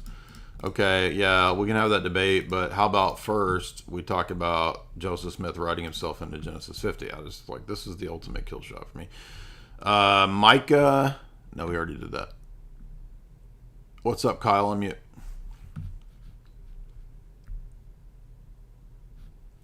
Kyle, unmute. Man, we just can't get anybody up here today.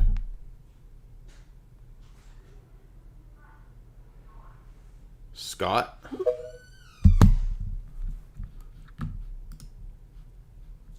Scott, what's up? How's it going? I'm a Latter-day Saint, and I'll debate you. Okay. I would debate that you have no qualification to call yourself an expert on Latter-day Saint faith, but Did I call myself an expert on Latter-day Saints? Well, you went on a podcast recently and were bragging about all of the things that you knew about our faith. And did I claim to be an expert on it? Misrepresented us. Did I claim to be an expert on it? I think in the way you represented yourself, you portrayed yourself as an expert. Okay, so your interpretation of my talk was as if I was claiming to be an expert, even though I didn't do that. That's correct.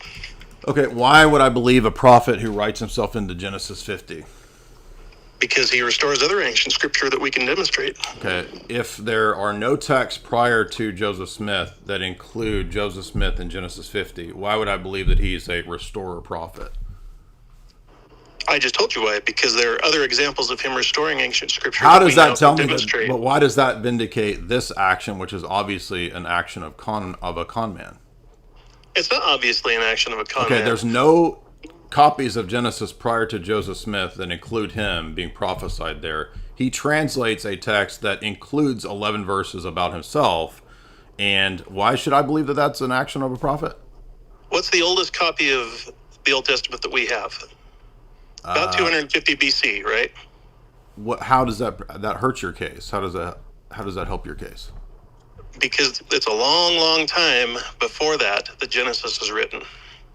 There's a lot of time that things can be taken out. Okay, and what's the evidence that anyone took anything out of Genesis 50? Well, I think you have a lot of biblical scholars who will argue that where is the evidence? You're citing generic scholars. Where is a specific proof or evidence or argument that Genesis 50 was redacted? I don't have specific evidence for Genesis 50. So none at all.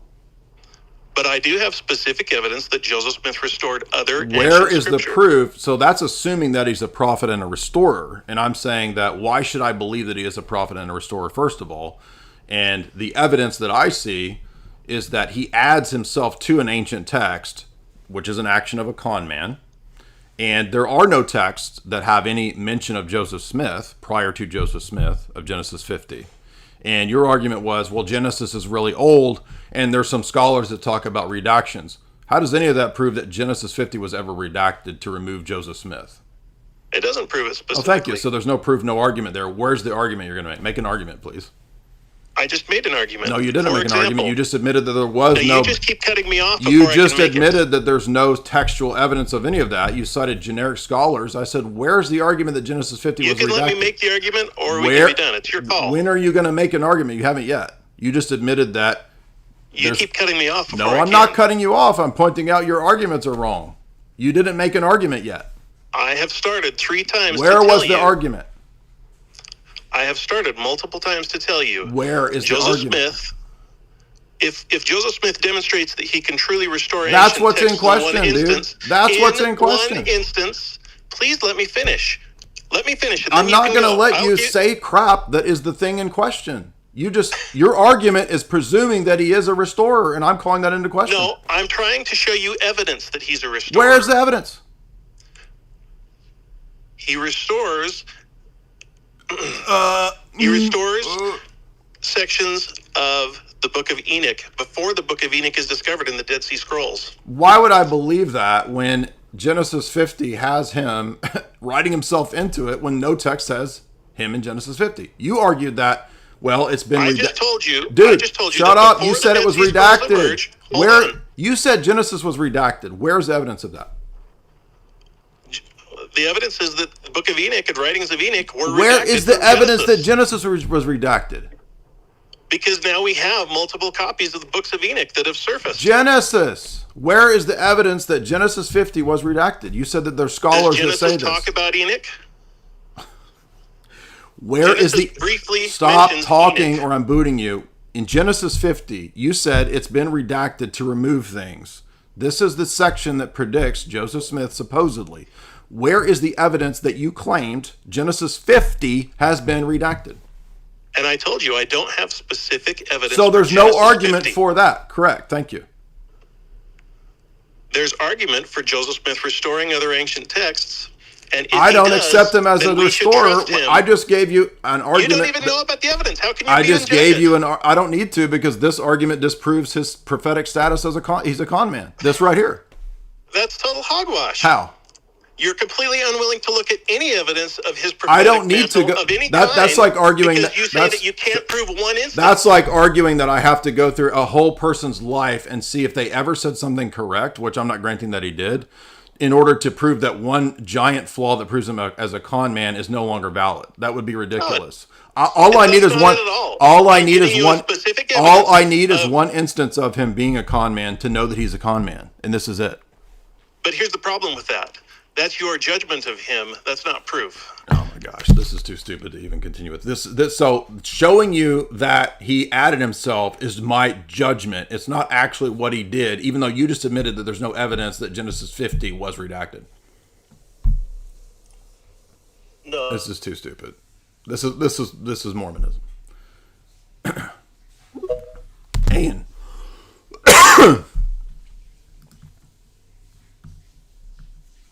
Ian, what's up?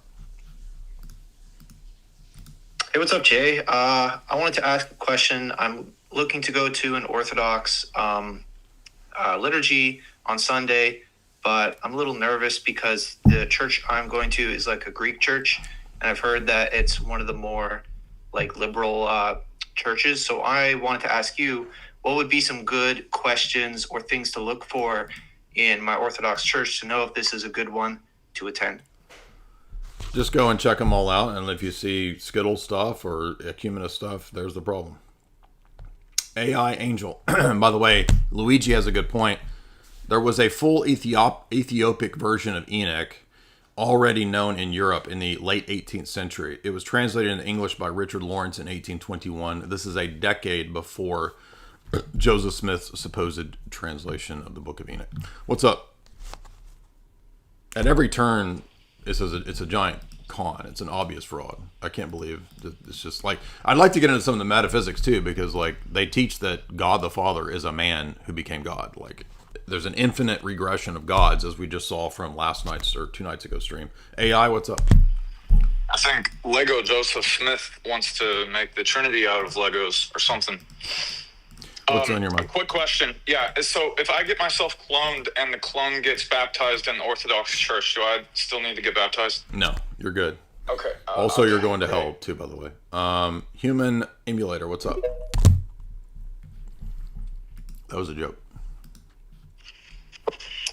Hey, can you hear me, man? Mm-hmm. Love to see it. Yeah, I requested before you got that message from Luigi. I was just going to restate what he was saying. But also, what we're failing to consider here is Mormonism has all the honeys. So that's why you should convert, because you can have infinite sex goddesses in heaven after you ascend to divinity. Mm-hmm. Forget all that theosis mumbo jumbo. Well, I mean, you might think, you know, in that Mormon cartoon, it was funny because they had spirit babies, but the spirit babies had diapers. So, you know, are the spirit babies spirit pooping? It's a good question. Joris, what's up? Also in Islam, apparently, in the Hadiths, I didn't realize this, the virgins that you get, they're actually translucent beings. So you might not find them as hot as you thought. So if you're a jihadi and you're ready to go unalive yourself for the 72 virgins or whatever, I think they're like 60 feet tall, right? Because the hadiths say that Adam is made in the image of Allah, 60 cubits or whatever, 180 feet, whatever it is. I think the virgins are also, they're like see-through. Yep. Go ahead.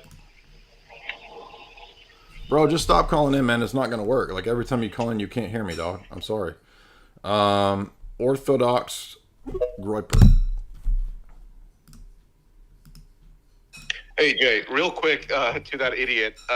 Joseph Smith actually didn't even restore Enoch. I didn't think so, yeah. It was later idiots like him who made the argument that Joseph Smith did certain things in their temple that looked like the one in Enoch. Just telling you that's total loot. You should have let him went on with that. So, what are they arguing? That they argue that Joseph Smith restored the Book of Enoch, or translated? So he said that he's going to give you evidence that Joseph Smith restored the Book of Enoch. Right. But that's nonsense. Joseph Smith didn't even know that Enoch existed. Oh. What he was quoting is a stupid BYU article on a just, Mormon scholar that says that Joseph Smith is a prophet because the way he set up the Mormon temple looked like certain aspects in Enoch. Oh. So they think them setting up the temple is that's the restoring argument. Enoch. Okay, that's stupid. That's totally stupid. Yeah, that's all I got for you. No, that's great. So here's an article that comes up by BYU scholars. Joseph Smith vindicated. Book of Enoch. I bet that's it. Okay, so yeah, what a ridiculous argument. So because the temple rituals that are borrowed from Freemasonry have some similarities to what's in the Book of Enoch, Joseph Smith restored the Book of Enoch. What a bunch of frauds, man. The whole religion is nothing but constant frauds and lies.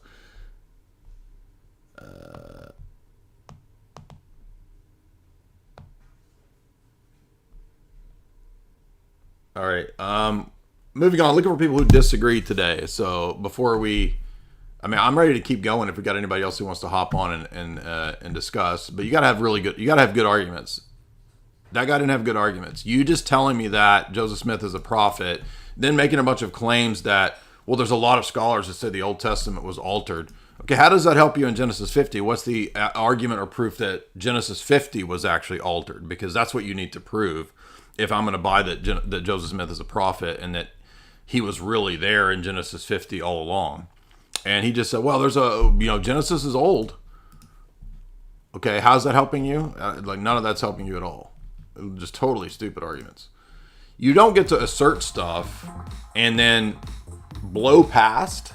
And people say, oh, you're interrupting. The reason that I'm interrupting is because you're attempting to shift away from an assertion that I am calling into question. And I'm not going to let you get away from it. It's a debate trick that people do where they try to talk away from a point where they got caught. And then they want to shift away because that's where they got caught. And then I keep interrupting and bringing them back to it. And then they say that I'm interrupting them and won't let them talk. No. I let you talk. You made two dumb statements that Joseph Smith is in Genesis 50. And we know that because supposedly he's a restorer. That's the thing that's in question. And because supposedly the texts of Genesis have been redacted and many scholars say this. Okay, what scholar is proving that Genesis 50 was redacted? Well, I don't know. Well, then everything you said is no longer an argument. They're just assertions, you see. That's why I keep calling you back to that point. It is not me randomly interrupting you. I don't have to randomly interrupt dumb Mormon arguments. I'm going to bring you back to the point to show that what you're saying is not an argument. I made many arguments, and you won't let me finish my argument. You didn't make one argument. You made many assertions that had nothing to back it up. That's it.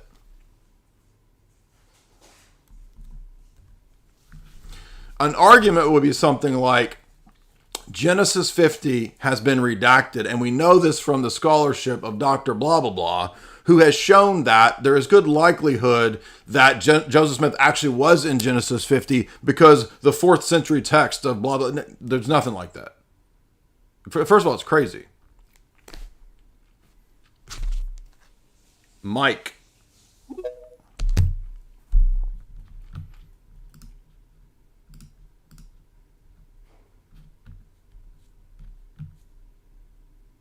Mike, unmute.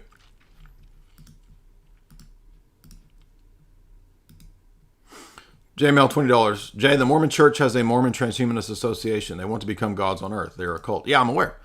I mean, they believe that God the Father was a man who became God the Father by apotheosis. And they think that when Orthodox talk about theosis, that we mean the same thing. It's all equivocation. What's up, man? Oh, hey, I used to be Mormon too. Are you familiar with Doctrine and Covenants? Have you read through that much? No, just like articles that cite these things. I have not read the totality. I've read a good bit of the Book of Mormon, but I haven't read through the Pearl of Great Price or Doctrine and Covenants. Yeah, if you're interested, there's a lot of gold mine of contradictions in there too. You can, like, if you compare that to a lot of modern church policy, that's one of the reasons I stopped being Mormon, because there's so many contradictions between the revealed so-called revelations and the Doctrine and Covenants versus modern Yeah. church policy, and that's another. Give a couple doctrine and covenant contradictions examples. Let's see. The easiest one for me was probably the word of wisdom. That's a really easy one. It's if you read the text, one of the first texts, it's I think it's Doctrine and Covenants 89, where you let's see. Sorry, I'm kind of drowsy. I had It's a few okay. Benadryls. My allergies are killing me. It's fine. But Yeah, I see one of them is I see the word of wisdom comes up here. one of the big one is it's worded. It's in Doctrine and Covenants, the first original verse. It's worded as like a suggestion, and like it's basically to protect the weak. That's how they phrase it, but especially for like alcoholism. And then if you go into church history farther and farther, when you go a little past prohibition, that's when they start mandating it as a requirement for salvation. And it becomes a requirement for you to enter the temple. What specifically is the requirement? The requirements of the word of wisdom? Or why? What is the requirement that you have to do to enter the temple? Be specific, because your phone is bad quality. It's hard to hear you. Oh, sorry about that. So the scriptures, when I had to go into the temple, I had to go to my bishop. I had to get my temple recommend. I had to go through a recommend. No. I'm asking you, what is the specific contradiction that you can't drink alcohol? What? Just specifically. Oh, no, the specific contradiction is that how it was enforced. So back then, it's worded as kind of like a helpful sort of thing. What, the alcohol and tobacco? Are you talking about alcohol and tobacco? All of it. Coffee, alcohol, tobacco. And originally it was much more worded as a suggestion rather than a requirement for salvation, which is, yeah. Okay, and you're saying that eventually this became a requirement for salvation to not have alcohol, tobacco, coffee, right? Yes, because in order to be saved, you have to participate in temple worship. Right.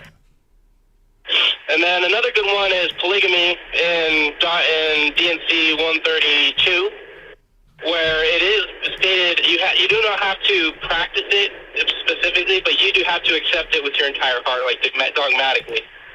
And I brought this up in Sunday school many, many times, and it almost always gets shut down. They don't even talk about it anymore. It's like the most glazed over Doctrine and Covenants chapter ever. And it's funny at the website that doesn't come up anymore. 132 isn't there. Oh, yeah. Yeah, I have an old copy. Yeah, if you can find an online version or whatever, I wouldn't make you buy that thing. That book sucks. But if you go through 132, what's that? Yeah. Yeah, I got it. Yeah, I've got it right here where it talks about what 132 used to say, but at the website it's no longer there. So they've taken it off the website. Because if you go to the website, it just goes up to 130. Watch. So you can go all the way down to doctrine. No, wait, here it is. I'm sorry, I just didn't scroll down far enough. Let's see if it's still there. Eternal marriage and polygamy. So let's see what the...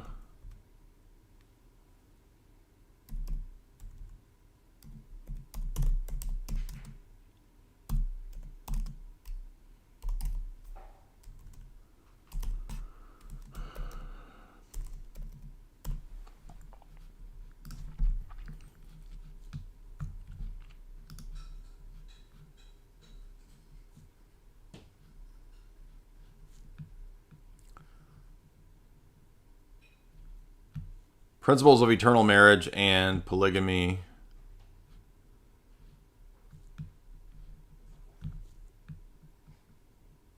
$132.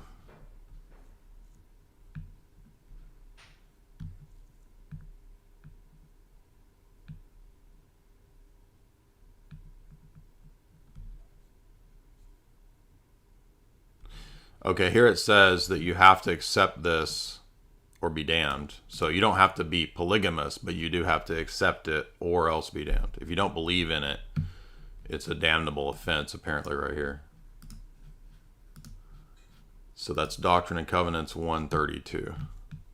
AI Angel, $20. I goofed up. Don't block me. I'm not blocking you.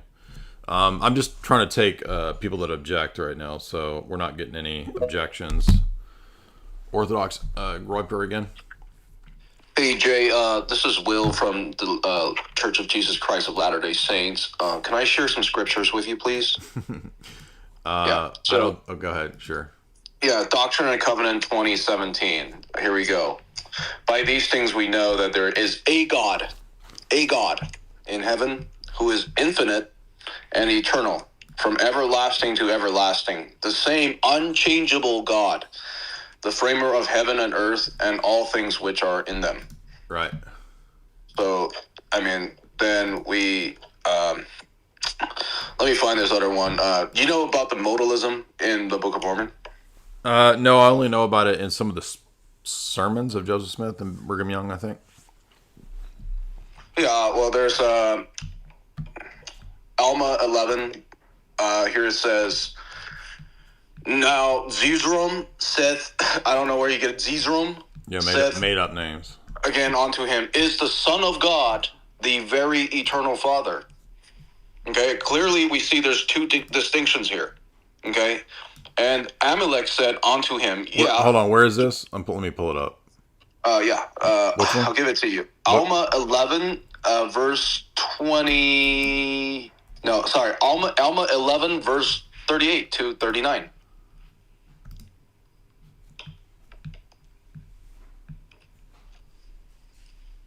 It says, now Zizrom said unto him, is the Son of God the very eternal Father? Amalek said unto him, yeah, he is the very eternal Father of heaven and of earth and all things which and this is not the only verse. They're just, I mean, Nephi, 3 Nephi 1:14, it says, behold, I come unto my own to fulfill all things which I have made known unto the children of men from the foundation of the world, and do the will of both the Father and of the Son. Of the Father because of me, and of the Son because of my flesh.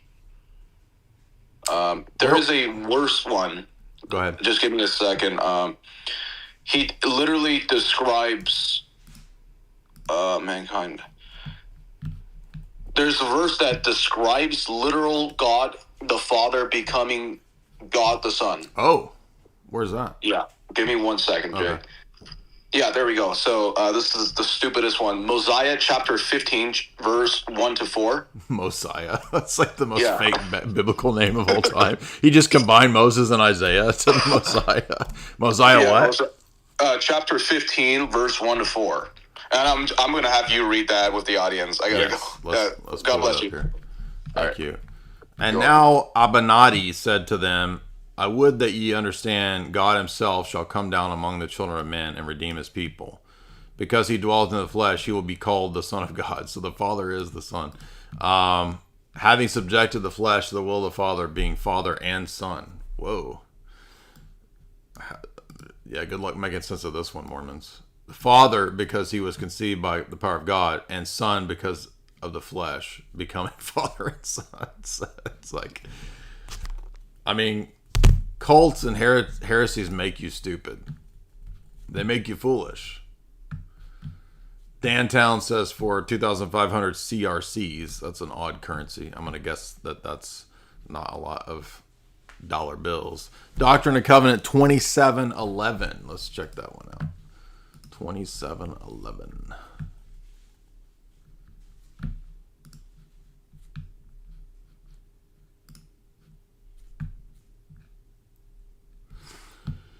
And also with Michael or Adam, the father of all, the prince of all, the ancient of days. Wait a minute. So Michael, the archangel, or Adam.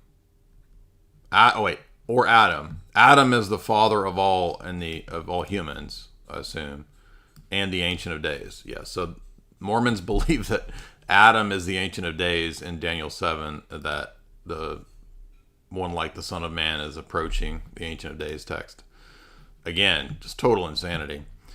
Joseph Smith apparently believed that Adam is the Ancient of Days. If you look up Adam in the website glossary, it also says that. The website glossary. I don't know where the glossary is. but I believe you.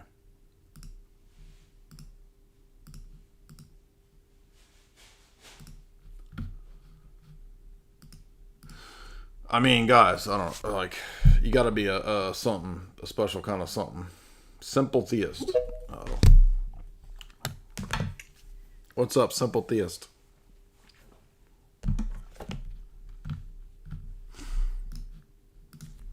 Unmute. Hey Jay, how's it going? What's on your mind? Hey man, no, I mean, I don't know if it's okay. I just wanted to comment on like some Book of Mormon contradictions. Sure. That's okay. Yeah, I mean, so it teaches that little children are not capable of sin because they apparently don't have a sinful nature, and that's in the Book of Moroni, chapter 8, verse 8. Well, we don't believe that children have a sinful nature because there's no such thing as a sin nature. That doesn't exist. So you would say that children don't have a sinful nature, but there's a psalm, and I believe it's Psalm 51. You're talking about Psalm 51, yeah, born in sin. That doesn't mean it doesn't mean actual sins. So I appreciate your point, but I would say go check out some of the Orthodox perspectives on this because you have a Latin Augustinian perspective on it. Guys, remember the show sponsor is chalk.com, CHOQ.com. And if you head on over to Chalk, you can use the promo code JAY40 to get 40% off all these great products over at show sponsor chalk.com. You can use the promo code JAY44LIFE, that's J44LIFE, JAY44LIFE, to set up recurring subscription of the best in supplementation, including getting access to that Chad mode, pre-workout, getting access to that Tonkat Elite, the Tonkat 100 that will boost testosterone, proven in studies over at chalk.com, or the Action 2.0 that will give you an extra energy boost throughout the week. Be sure and head over to chalk.com. That is the link that I'm going to give you right here. It's also in the show description. And I want to remind you guys, too, that I do still have the philosophy course. You can always buy the philosophy course over here at Richard Grove's Autonomy Agora Marketplace. So appreciate at least a couple Mormons actually showing up. The debate, their arguments were absolutely garbage. But at least they showed up, and at least we had some good laughs over here at some of this stuff.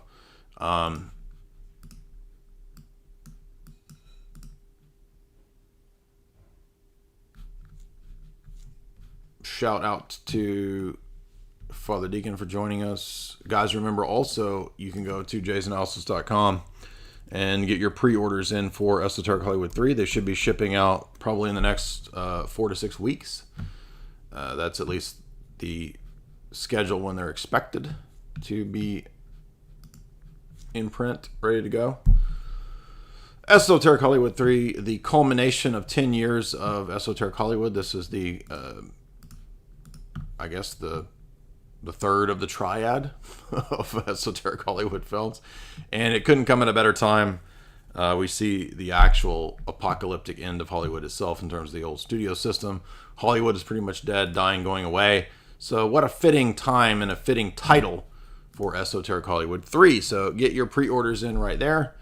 Link is in the show description. Link is in the chat. Get your signed copies. You can also get Esoteric Hollywood 1 and 2. Guys, everything at the shop is, in my shop, is signed. Obviously, Jamie's Tallow isn't signed. You can always buy the Jamie Tallow. And the audio lectures that are standalones for Tragedy and Hope or Genesis or Plato, those are obviously not autographed. But anything else is signed. That's the benefit of buying it from my website and not from Jeff Bezos. So you don't have to request that it be signed. It's all signed. Are you in here? What's up? Yeah, I can't find a power cord. I put it in there somewhere. So get your copies of Esoteric Hollywood 3. Signed copies will be shipped in a few weeks. I think it's June, right? So maybe next month, sometime next month, maybe in the next few weeks. Maybe time's going faster than I even thought. Nick says for $3, I've been requesting for an hour. Requesting what? Got some timestamps for the Ruslan Cleaves Antiquity. They name check you a few times. Bro, I don't care. Did you see that P.F. Jung called you out? I don't care what that dude says. DC Woodworking became a member for 4 months. A shout out to... Huh? No. Texas guy, $20. Did you see that the LDS guy called you out? I already addressed this at the beginning of the stream that I already debated that LDS guy. He's completely stupid. It's garbage tier stuff, dude. Thoughtful Mormon, we already interacted with him. It's not worth it. Jake Rattlesnake said he would host it. Again, I don't remember which one of these it was, but it's one of the Mormon clips. Is that guy?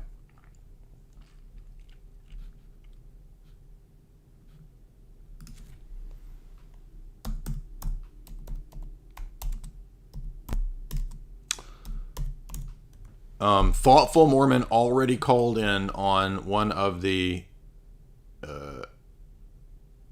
streams. It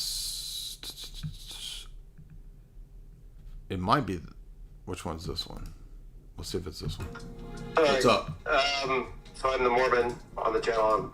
Saw that click. So my claim is that, you know, Book of Mormon's true, then Orthodoxy has kind of a problem.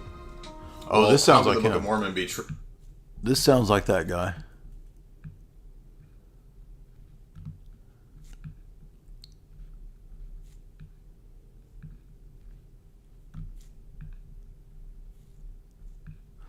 I'm trying to see if anybody comments as to which Mormon this is.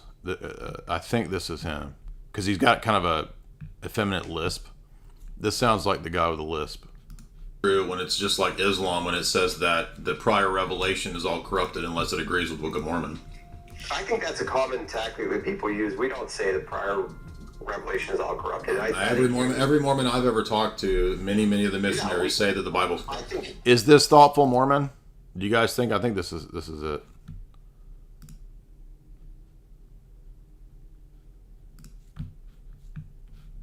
But Texas guy, you're like 3 hours late, dude. That's like the first thing we addressed. I think this is him. I think you would agree that part of the Bible is not exactly as it was when it came out. No, you wait a minute. Now it is corrupted. You said that's not a thing you do, but now you're saying it is. I said it's not entirely corrupted. Like 99.9% of the Bible is probably. Okay, what's your criteria for knowing when it's not and when it is?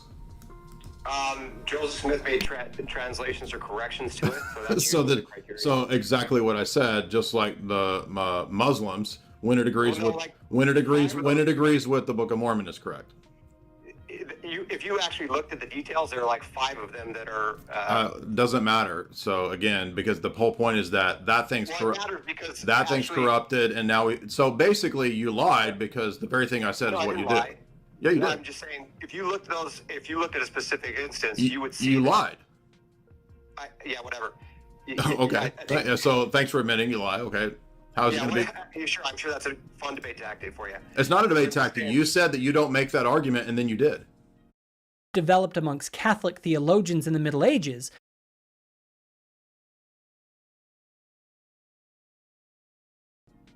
I don't make the argument that I said it. No, I didn't make the argument that it's completely corrupted. Don't mix my words. Well, now you're playing word games because the point I asked you. No, I'm not. I asked you what the.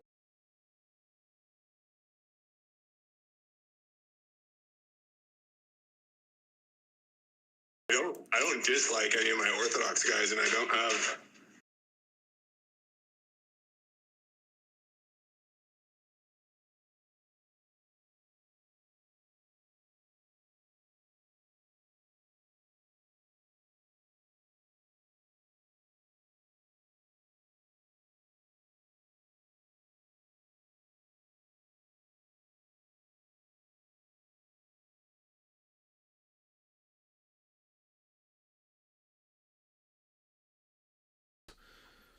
There's got to be certain things that have to be the case for you to have knowledge at all.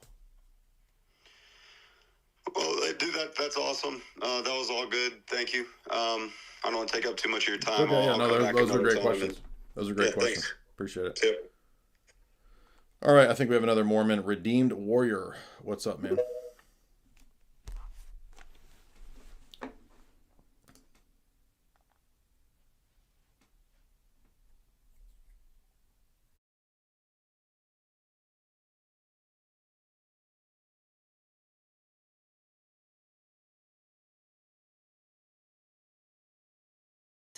That means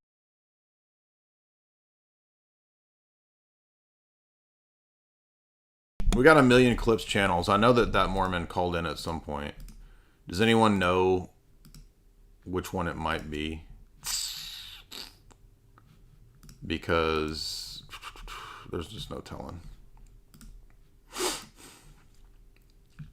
You know what? It was one of the earlier streams when I first mentioned Mormon stuff. I just remembered that.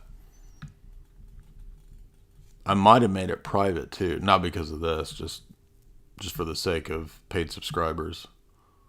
Okay, so we had Robert Gurr call in 2 months ago. Let's go back a little bit and see if we can find some Mormon stuff mentioned maybe back here. Let's see.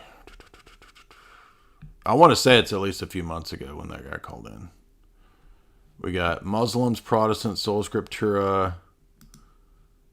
I don't think it would be that one. Heated debate, Protestant, Catholic, Pentecostal. 6 hours. Dude, it could be any of these.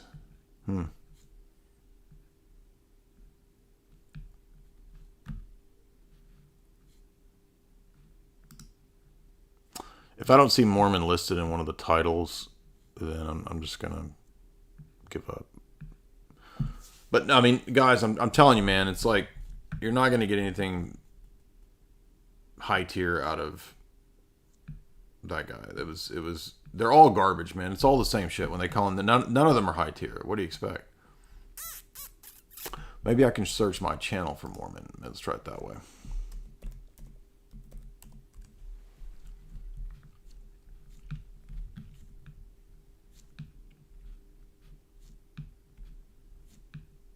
Ooh, here we go. 8 months ago, heated Muslim, Mormon, Protestant. This might be it. Because I know it was a good while back. Let's see. Cross your fingers. Which maybe Jub. Oh, did Jub come to the rescue? Let's see. What's that guy's name? Thoughtful Mormon. But Jub won't know. We won't know what his name is because he's calling in on X. But if I play the clip, we can hear. I'll say Thoughtful Mormon. Good grief. Look at all this. Oh. Here we go. Here's a Mormon guy. Let's see if this is him. Crosstown. Okay, here's my claim. If you believe the witness of the resurrection is enough to believe in the resurrection, I never argued that evidentialism. So it has nothing to do with your terrible Book of Mormon argument.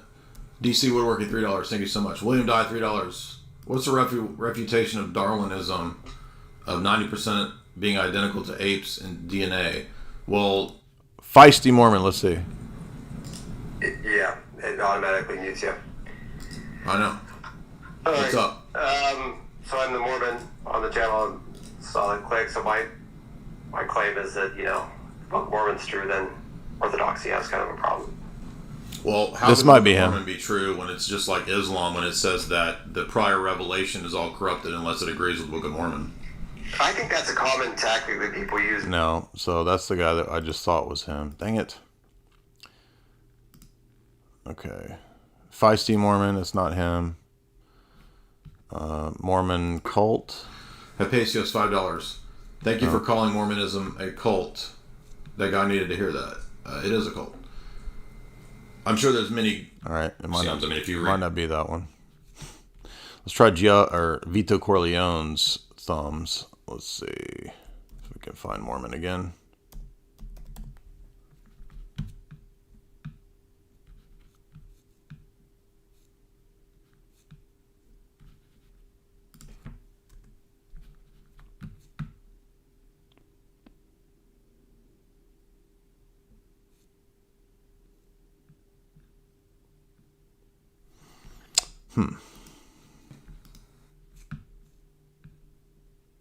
Ooh. No timestamps on this one, so I don't know. Maybe it's a lost cause, but I know that guy has called in. I just don't remember where it is. Let's try last chance right here. We'll try this one. Let's see, Mormon again. No, I don't know.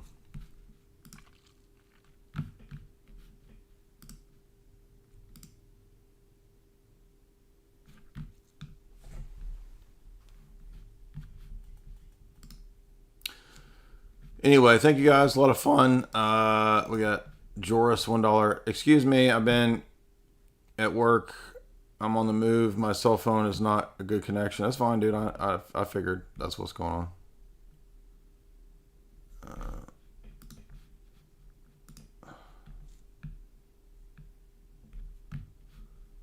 All right.